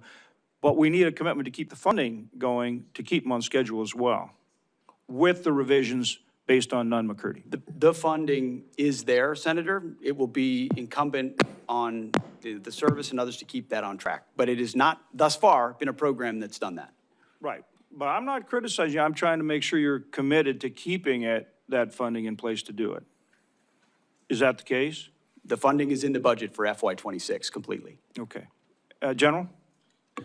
Sir, I'm guessing you know that in my job, I don't actually fund anything. I just recommend and advocate for. So I'm going to defer to my bosses to the left on the. I understand, but there's a difference between what you all in the Air Force have asked for and what's in the budget. Yes, I sir. understand the Nunn-McCurdy adjustments. I just want to make, and we're working closely with Air Force, and we'll continue to. I just want to make sure the commitment's there. Sir, you've got my support to continue to advocate for the program through the Air Force and through the chief and the secretary down there. Thank you, sir. And then I want to flip to the other side of the coin, which now is Golden Dome. I mean, we've got the nuclear forces, so nobody ever tries to fire a missile at us, right? And then with the Golden Dome, it's, well, I guess if they do, we're going to take it out. Now, in that regard, you've got a number of programs that are critically important to our capabilities to make sure that we have better technology for our forces than our near peer. So, for example, TRMC, Test Resource Management Center at Air Force, we're now developing the Sky Range program at the Grand Forks Air Force Base, which enables us to test hypersonic missiles. I wonder, George Rumford leads that program. I wonder, understand your commitment to that program. To drone, counter drone, which we're seeing is so important, and again, we've got both a test site as well as Grand Sky Technology Park on the Grand Forks Air Force Base. Your commitment to upgrading ISR, not just trying to do everything from satellites. So think next gen ISR, taking beyond Global Hawk, right? Which you need in places like, whether it's supporting Ukraine or certainly in the Middle East, and like the very good work you did taking out the Houthis and putting a stop to that nonsense, okay?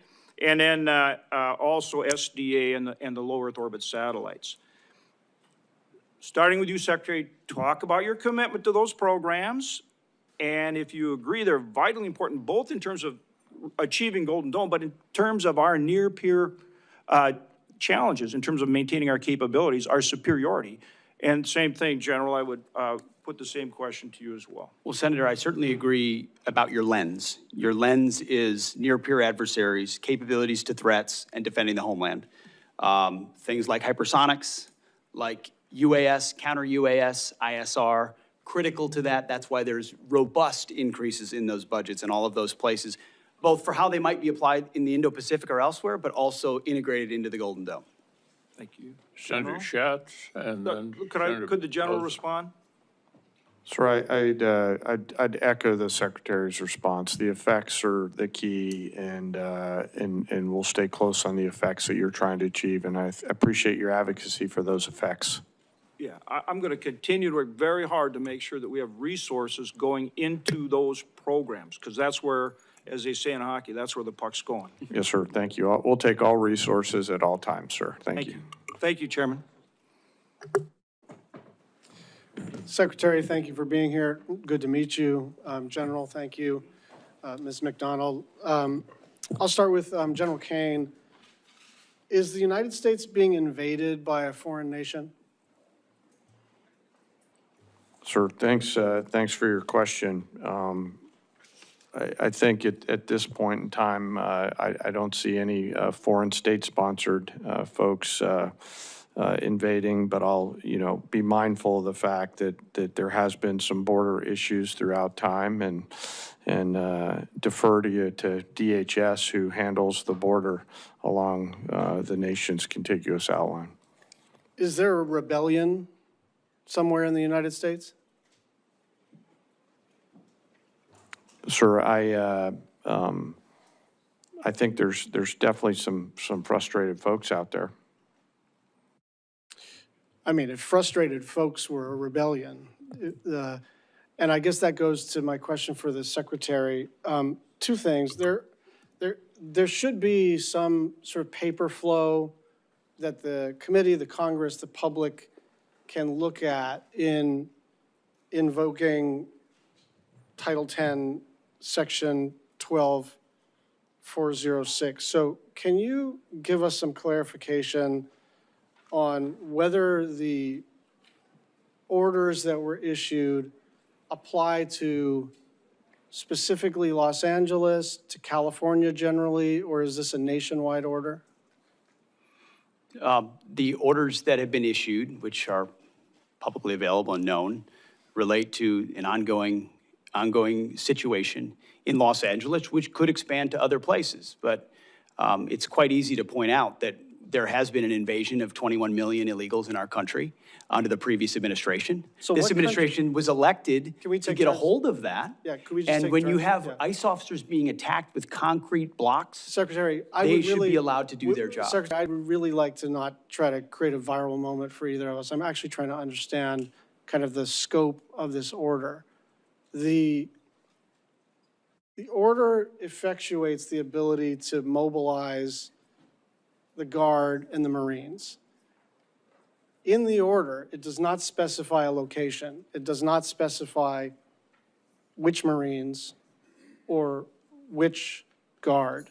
And I'm trying to figure out, if you decided to do this collectively in Kansas or any other place, would you need to specify a new sort of fact pattern? Or do you think this order applies to any Guard, anywhere, any service branch, anywhere? It's just I get your justification. We disagree about the circumstances. I'm just trying to figure out, did you just potentially mobilize every Guard everywhere and every service member everywhere? I mean, create the framework for that. I understand you didn't. I'm saying, what does the document do in your opinion?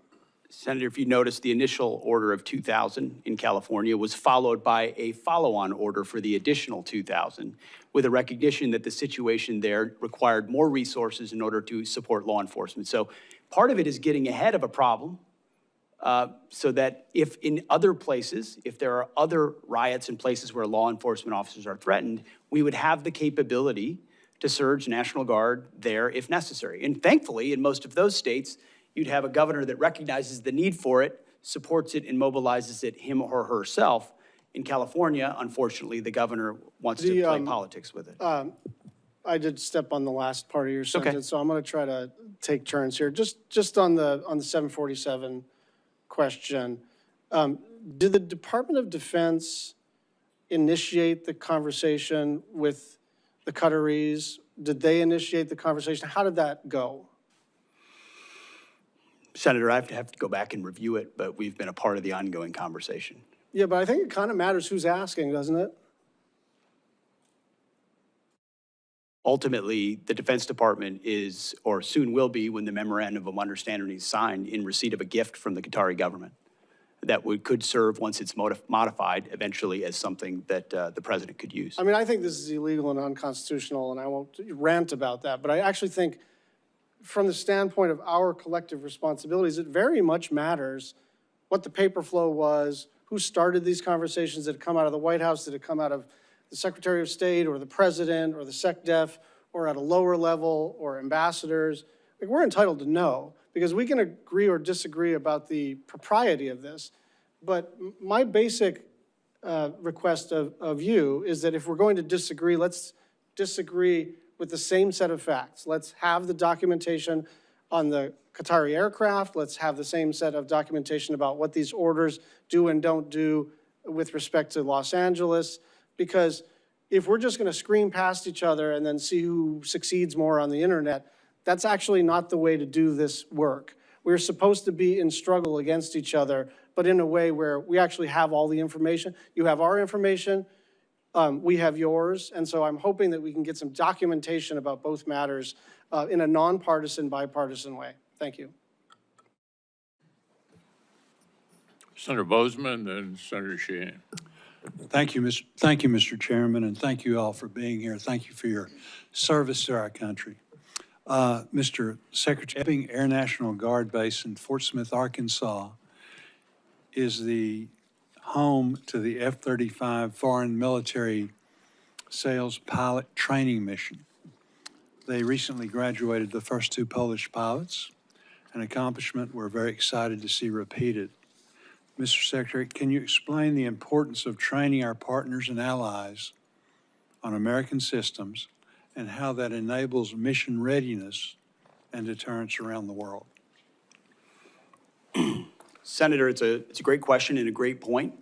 Our ability to project power by, with, and through allies is one of the most important force multipliers that we have, including not just these sophisticated platforms like the F-35, but the training of their people, and including something we're putting a lot of emphasis on, which is military-to-military training, which creates enduring bonds over generations that we're then able to leverage for future capability. So I'm encouraged to hear about those 2 graduations. I know it's a program we're investing in. I know it keeps our defense industrial base robust. It also projects capabilities to allies and partners. So that's a program we're aware of. We think is very important, and appreciate you raising it. Very good. General Kaine, we've seen how quickly munitions are expended in high-intensity conflicts like in Ukraine and Israel. How vital sustained supply chains are in modern conflict, the importance. I had the opportunity of taking your predecessor into Camden, Arkansas. Yes, sir. To see the great work our industry partners are doing to help solve the problem. However, the department's organic industrial base also fills important capability gaps. Do you believe the department's the industrial base meets our munition needs? And if not, where can we invest more to fix that? Sir, I appreciate the question, especially about munitions. You know, one of my jobs as the chairman is to make sure that the youngsters have the combat capability that they need at scale before they need it.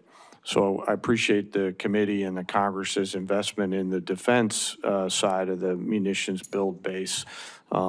My hope is, as I've talked about with some of the committee leadership before, is that we can raise everybody's capacity. Do that through changing the culture in not only the munitions production, but across the entire national and defense industrial base. Encourage competition to keep the prices down.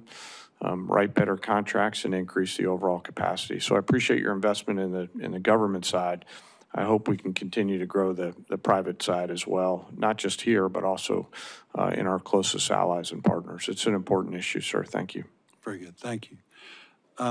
Mr. Secretary, while Ukraine's Operation Spiderweb was a success, it also highlighted just how vulnerable our installations remain to potential attacks, particularly from emerging threats. Putting on my Milcon chair hat for a second, how does this operation change the way we think about installation security, survivability? It's an excellent point, sir. I will say that even before that operation, it's something we've put on the forefront of our planning, of the conversations the chairman and I have on a regular basis. It's force protection, forward deployed, but then it's also a recognition here in the States. It's cheaper, attritable, commercially available drones with small explosives represent a new threat, as was exemplified in that operation. That day, we met and our staffs met to reevaluate and ensure we're doing enough and to get a full layout once again of the force protection CONUS and OCONUS to see what systems we have and which ones we need and which ones we can fast forward so that our troops are protected. First and foremost, forward deployed. That's the question about from Ukraine to there as part of that, but also in our homeland. And that will be part of Golden Dome also, the reality of drones of different types. But it's a critical reality of the modern battlefield that we have a responsibility to address. Thank you very much. Thank you, Mr. Chairman. Thank you. Senator Sheehan, followed by Senator Capito. Thank you, Mr. Chairman. Mr. Secretary, General Kaine, welcome. Thank you for being here. Both of you mentioned in your opening remarks the challenges with our defense industrial base. And General Kaine, as you think about that, how do lead times for the defense industrial base affect your ability to resource worldwide operations? And are you concerned about those delays? Well, Senator, thanks for the question. And I recall our conversation prior to my confirmation about my opportunity to run a manufacturing business earlier in my life. And, you know, the importance of decreasing lead time in order to backfill the magazine stores if we were to get into a high-end conflict anywhere in the world will be really important. And as the Secretary and I consider what does the force of the future require for the munitions, I'm always thinking about lead time and what has to be true to solve the problem of shortening that lead time and frankly also lowering the cost to the taxpayer while assuring the quality that we need out at the tactical edge. So it's a key portion, ma'am. Mr. Secretary, when you were asked about the impact of President Trump's tariffs under Section 232 on the defense industrial base, you commented that you're in the business of tanks, not trade. But you can't buy tanks without trade. And the administration's steel and aluminum tariffs are having an impact on the lead times for our defense industrial base. I've visited companies in New Hampshire whose lead time has gone from weeks to years because of those steel tariffs. So how does the department address that? I asked this question of Secretary Ludnick at the Commerce hearing because he was talking about the benefit of those tariffs, but in the short term, I asked him if he had notified DOD about the tariffs because clearly it's going to have an impact on our defense industrial base. So did the Secretary raise that with you and with the Department of Defense? And how did you respond and how are you addressing the impact on DOD and the defense base because of those tariffs? Secretary Lutnick and I have had multiple conversations about this, and I'm grateful that he is leading the charge on rebalancing our trade relationships. And a big part of one of the things, complicating factors we face at the Defense Department is critical systems, whether they're tanks or munitions, you name it, that are reliant on supply chains elsewhere. And rebalancing that trade relationship means you're bringing industry home, you're bringing capabilities home. I understand. Right now we have a lot of vulnerabilities in the long term on that. How the benefits accrue, but in the short term, how are you addressing that issue? Because there are short-term impacts. And how are we going to address that if we need munitions or tanks or whatever it is, and we don't have the steel and aluminum because of the tariffs? I would first say, Senator, that somebody had to stand up and say stop on this cycle of sourcing elsewhere and relying on supply chains elsewhere and allowing for unfair trade balances. And that's what President Trump and Secretary Lutnick have done. So somebody had to do that. But at the same time, yes, we are working. How are you dealing with the short term? In the short term, we're working very hard on the commercial side with allies and partners, other places where we can source the materials necessary as fast as possible, commercially available, to address any shortfalls. But we're grateful for the fact that those trade relationships are being right-sized. General Kaine, earlier in the conversation, ISIS came up and the resurgence of ISIS in Syria, given the changes there, are a real concern. How important is it that you think we maintain troops on the ground to address any potential resurgence of ISIS? Ma'am, I don't recall the conversation being linked to any particular part of the world. It wasn't. Yes, it was just about ISIS. But I'm asking you because yes, ma'am. Syria is the most likely place for ISIS to resurge, and we know that there are cells there that are, we've seen it in the last few weeks where they attacked. Yes, ma'am. I'd be happy to sit with you sometime in a different setting to talk about the CT threats and my views on them at the classified level. I think I'm actually somewhat hopeful around the pressure that we have against ISIS in Syria right now, given the change of government there through a unique set of circumstances that nobody could potentially. I agree. My concern is the withdrawal of U.S. troops would provide an opening to ISIS. Yes, ma'am. And of course, I'll defer. That's a policy decision. They'll defer to the Secretary. Let me just correct the record here before I close. I'm out of time, but Mr. Secretary, you pointed out that javelins were given to Ukraine during the first Trump administration, and I support that. But I would point out that he was impeached over holding up, giving those javelins and equipment to Ukraine. So I think as we look at the record, we ought to try and be accurate about how we portray things. Thank you, Mr. Chairman. Senator Capito, Senator Murphy, and then Senator Kennedy. Thank you, Mr. Chairman. Thank you, Secretary Hegseth, and thank you, General, and thank all of the men and women every day that serve us and protect us. We're extremely grateful. Secretary Hegseth, you and your team are working on a national defense strategy. I'd be interested to know when you think you'll be coming forward with that. We know that the last year, the Commission on the National Defense Strategy found that, quote, there's a high probability that the next war will be fought across multiple theaters and would involve multiple adversaries. How are you thinking about these interconnected threats, and how will your national defense strategy establish a new force to meet those challenges? And when do you think that report will come forward? Senator, it's the right question. It drives almost all of our decision-making, certainly on a topic related to budget. We did an interim national defense strategy almost immediately upon arriving because with a new administration, our planning guidance was from the previous administration that we think had the wrong priorities or some of the wrong priorities. And by issuing that interim national defense strategy, it allowed our building to plan around the priorities of President Trump. So that was, and that interim national defense strategy focused on defending the homeland, a recognition that that is important, our pacing threat in the Indo-Pacific, and then burden sharing for our allies and partners, making sure that they're stepping up so that we can focus where we need to.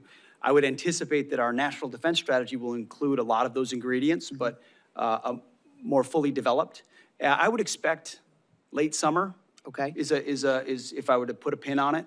But that interim strategy has driven why we're investing, where we're investing, and I think driven a lot of difficult decisions. There are things in this budget that we have to address that have been deferred for a long time, that we're willing to say that may have been a fight for the last 20 years, but it's not as applicable to the long-range fight we think we may need to be a part of in the future, or it's not survivable given what we've seen in the last 3 years in Ukraine and the way the battlefield is changing. That's what I would hope the American people would expect from their department, leaning on the military expertise of our uniform class to try to get it right. Thank you. We'll look forward to that report, and that leads me to my second question. And I'm interested in listening to all the questions that this hasn't been asked, and this is a question on space superiority. I mean, in my view, I think a powerful destabilizing force would be if China were to get the superior hand in space. General Saltzman has said that he feels that we do not have what we need to fight on our terms. So I would imagine in your national defense strategy, but also reflected in your budget, how does this match with the need for us to become space dominant? I would be remiss if I didn't take a moment to point out that it was President Trump that created the Space Force, when a lot of people said he shouldn't in his first administration. And that's been critically important to us gaining advantages in that space, to include our ability to implement something like the Golden Dome. We also are able to leverage world-class private companies that come alongside DOD to help us with that capability. Obviously, how we rapidly field things is going to matter. And then you'll see, some of which is classified, obviously, ways in which we're investing in this budget to ensure we maintain dominance in space. That is the frontier. That is a COCOM, if you will, that we need to be able to understand fully and defend against and match our adversaries. Well, it's interesting because I think there's a tremendous interplay between the military superiority that we could achieve in defensive capabilities in space, along with what's going to happen in the private sector. Because if we don't achieve this militarily or defensively, we're not going to be able to have the private sector superiority that we all enjoy in every facets of our life. So, last question, you mentioned, and I'm very proud of this fact, that the recruiting goals that we've seen them falling short, with the exception of the Marine Corps. I want to give them a shout out because they were meeting their goals. You said that they are higher. So I assume you have some of the statistics as to how much the recruitment is up. I'm curious to know for women, if the recruitment up for women and how you see that. Do you have the statistics? Yeah, I mean, I think there was plenty of pre-criticism that certain groups would not be interested in joining the military in this environment, and we've seen the exact opposite. Because for us, it's not about women or men or black or white. It's about we want the most qualified Americans possible in our ranks who are ready to go, and they have responded. So I'm across assuming the you services, the Army's 4 months ahead. The Air Force is way ahead. The Navy's way ahead. And we're gonna meet goals well beyond the goals that were reduced by the previous administration because they could not recruit. So we're talking about far surpassing anything that was done before. Is there one prevailing thought when you're doing your after recruiting, talking to a recruit that's signing up? What's the difference? The difference is a commander-in-chief they believe in, Senator. Thank you.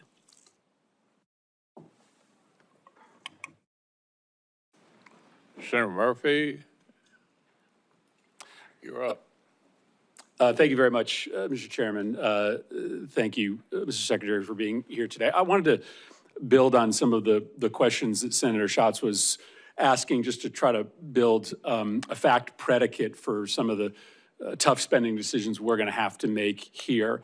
Just to confirm, I heard you say with respect to the gift of the plane from Qatar that we do not yet have a signed MOU with the government of Qatar. Is that right? Correct. We're in the process of working through that. And did you also say we don't have a signed contract with the company that is going to do the work?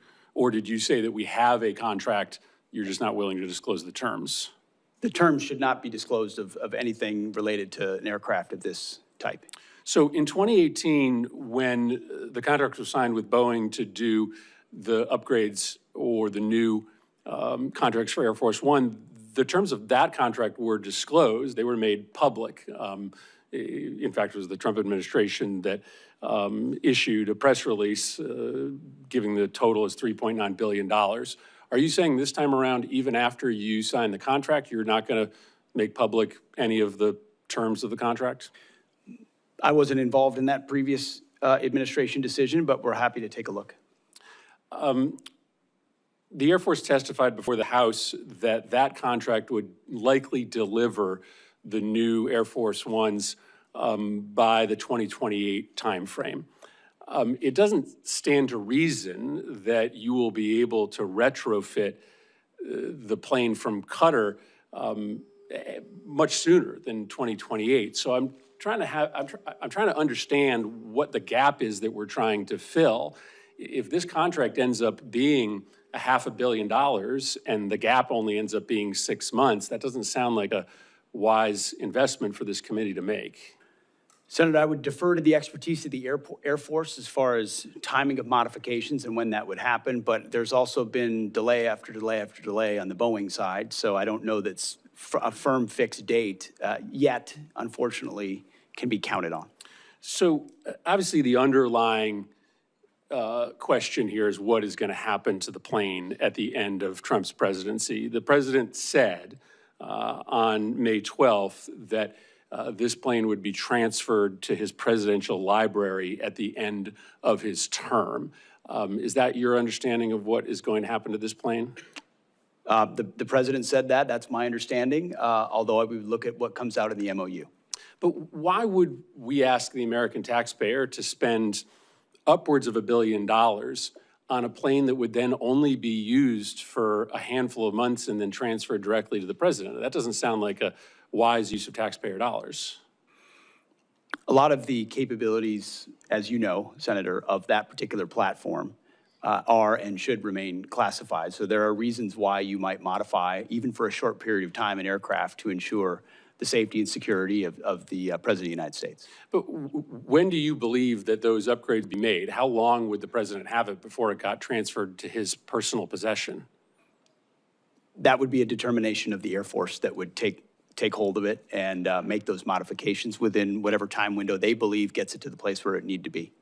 Yeah, I think this is extraordinary, Mr. Chairman. We're talking about a pretty massive investment of appropriations dollars into a plane that the Secretary is saying is currently planned to be transferred personally to the President. There's a lot of other pending needs that we need to fund. This would seem to be low on the list. Mr. Secretary, one final question. Obviously, you know that there is a concern in the public about a double standard that is applied to protest, sometimes protest that turns violent. The president, when he came into office, issued pardons to the individuals that attacked the United States Capitol, including those individuals who beat savagely police officers. You have deployed the National Guard and readied Marines in a way that many people think is unnecessary given the state and the local resources. So maybe let me ask the question this way so that you can assuage people's concerns that there is a double standard. The National Guard was deployed here on January 6th, and that was a decision made by the Department of Defense. Do you support that decision? Do you believe that that was the right decision to deploy the National Guard to defend the Capitol on January 6th?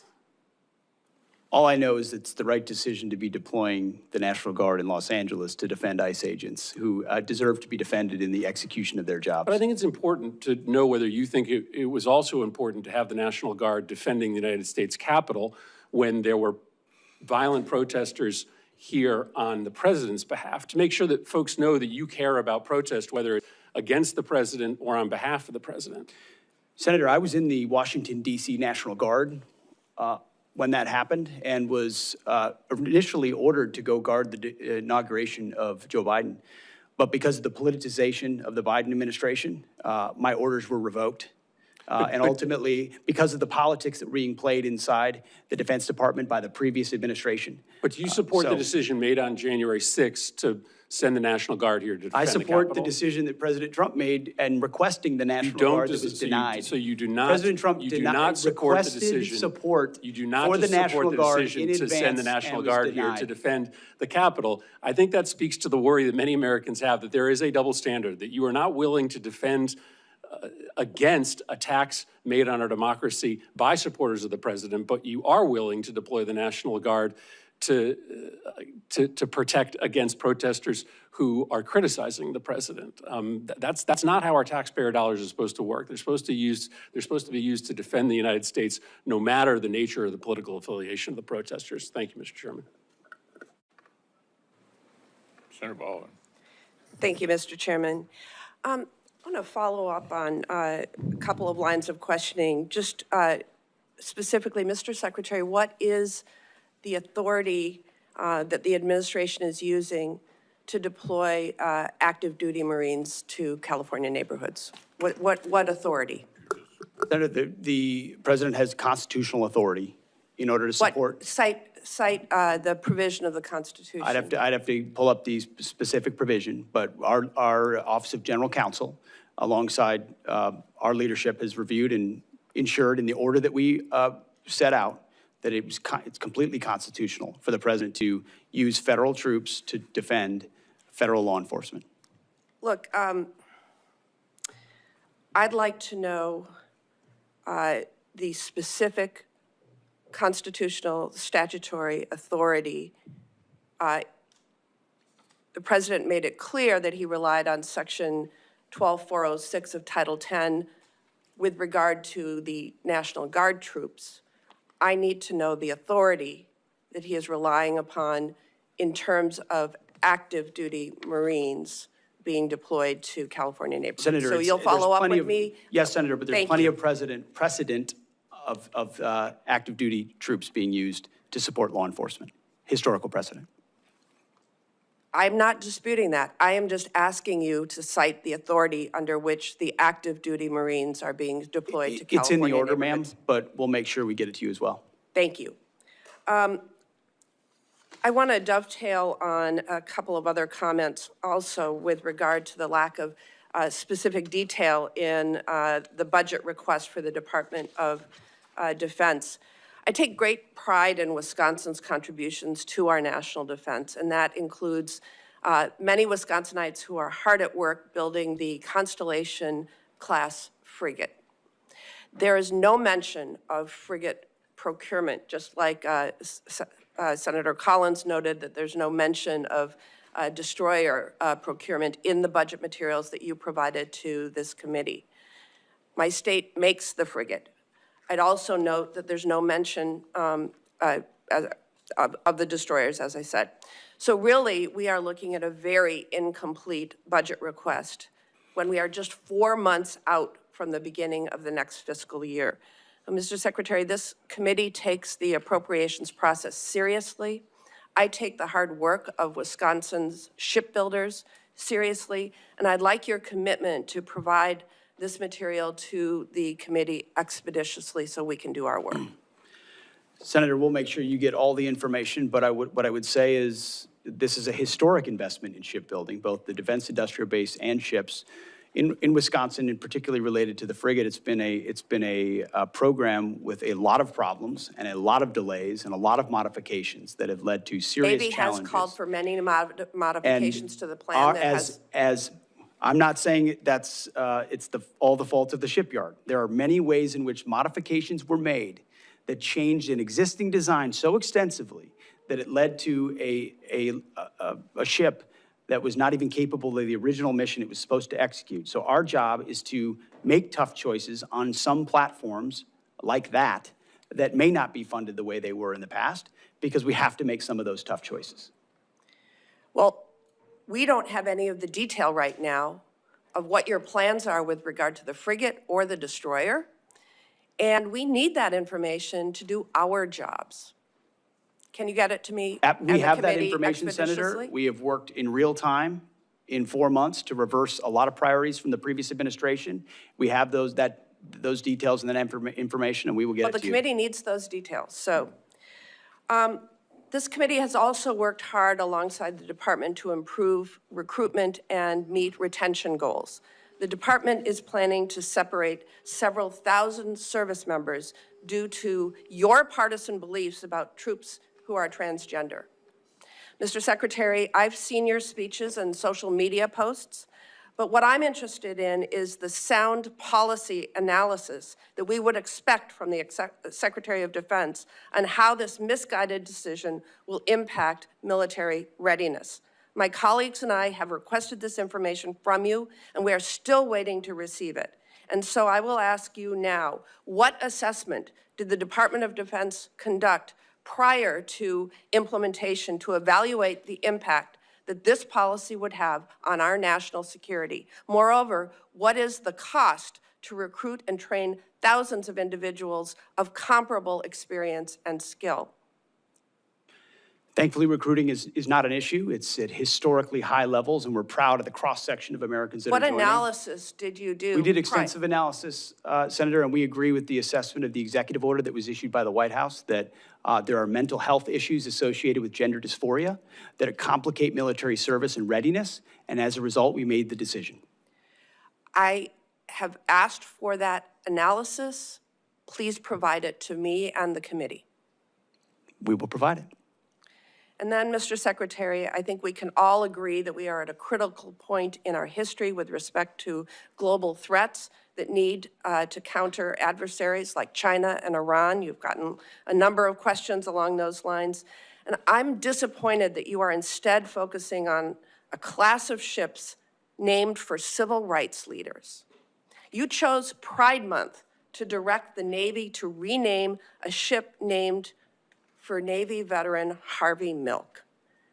This committee will continue to pursue serious work in the interests of American national security, and I ask you to choose to join us in that endeavor.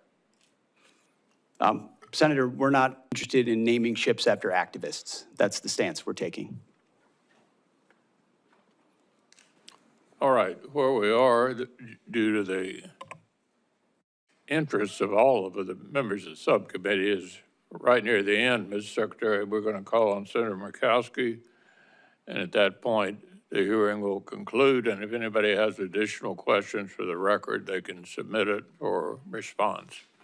Senator Murkowski. Thank you, Mr. Chairman. Gentlemen, Mr. Secretary, General Kaine, welcome, welcome.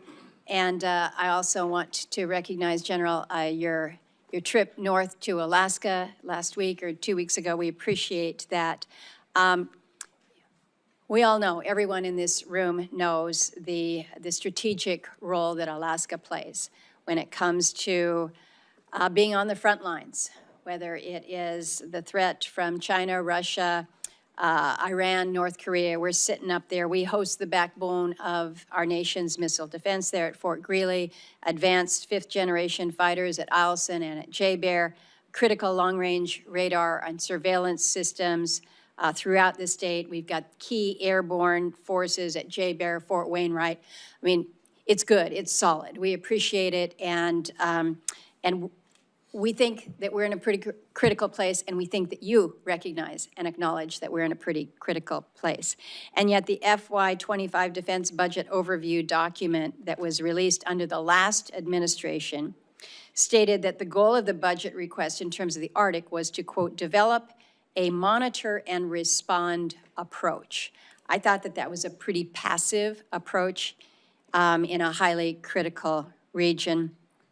We don't need to go into how many icebreakers we have versus Russia. The good news is that with this reconciliation bill that we're talking about, we move to make a difference in an aggressive way that is really, really important.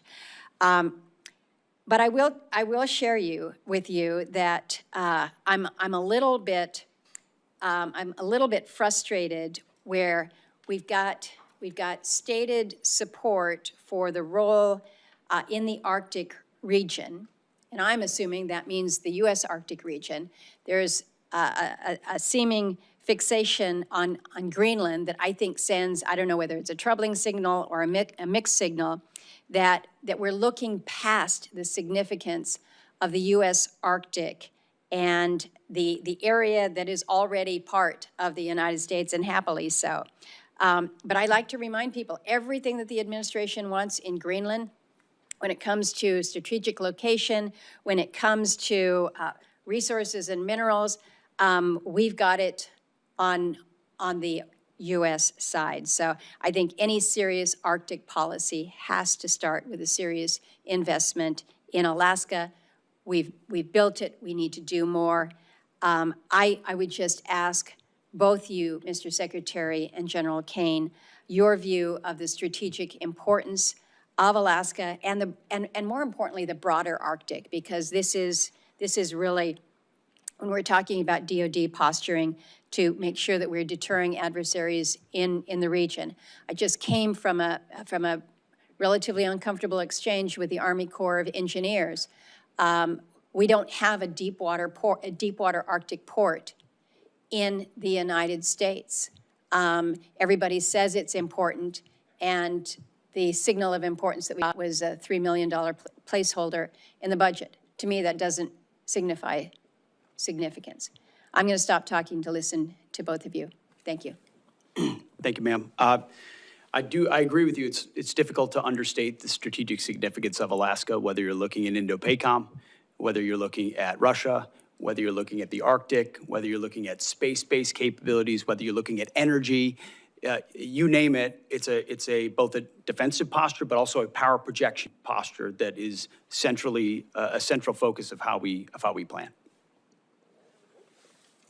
Senator, first, thanks for letting me visit up there. I got a full range of academics from your colleague about Billy Mitchell and air power history. How many times did you hear that? Ma'am, only a few. Okay.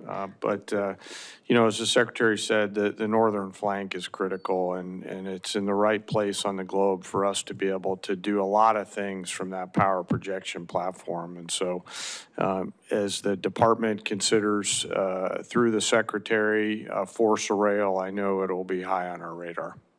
Well, I appreciate that, and appreciate the continued focus.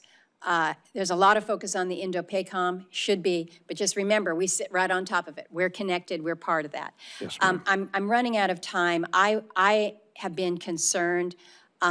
We have E3 capability up north, of course, but we were all counting on the E7 wedge tail coming our way. We're kind of limping along up north right now, which is unfortunate. And the budget proposes terminating the program.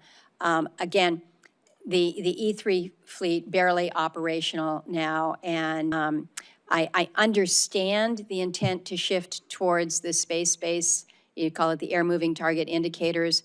But my concern is that you've got a you've got a situation where you're not going to be able to use more duct tape to hold things together until you put this system in place. And so how we maintain that level of operational readiness and coverage, I'm not sure how you make it. General Kaine? Well, ma'am, thank you for the question. You know, the E3 and the E3 community have been really important to us for a long, long time. And I'll defer to the comptroller, but I you know, the department has a bridging strategy through investing in some additional airborne platforms in order to gap fill while the space-based capabilities come online. Yes, sir. Thank you. Ma'am, we do have in the budget $150 million in FY26 for a joint expeditionary E2D unit with 5 dedicated E2Ds. And the budget also funds for additional E2Ds to fill the near-term gap at $1.4 billion. And can you tell me how that will that have implications for what we're seeing up north in Alaska? I would defer to the Secretary and the Chairman on that question, ma'am. The answer is yes. I would file this entire discussion under difficult choices that we have to make. But, you know, the E7 in particular be sort of late, more expensive and gold-plated. And so filling the gap and then shifting to space-based ISR is a portion of how we think we can do it best, considering all the challenges. Well, I appreciate the indulgence of time is well over. If I can get, if your teams can come back with us to just give us a little bit of a walkthrough in terms of what we can be expecting in this space, I would appreciate it. Yeah. Thank you both. Thank you all. Thank you, Senator Murkowski. Members of the subcommittee will have a week to get questions in for the record, and we'd request witnesses to respond within 30 days. So the subcommittee stands in recess, subject to the call of the chair. Thank you, Mr. Secretary.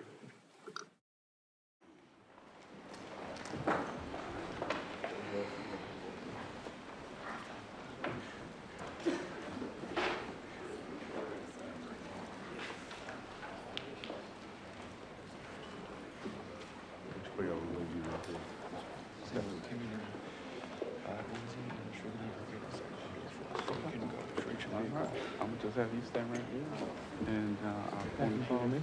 All right, you can follow me. Yep, you follow me. It's right now. We're getting ready to move. He will be following you.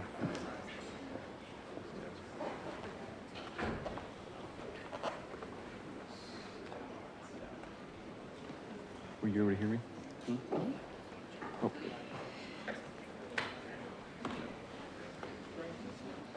Good captain, we leave 186. So I will continue being lead and follow escort you guys to the Elena, how you doing? Good seeing you again. Yeah, throws me off. I wear it so rarely. Somebody's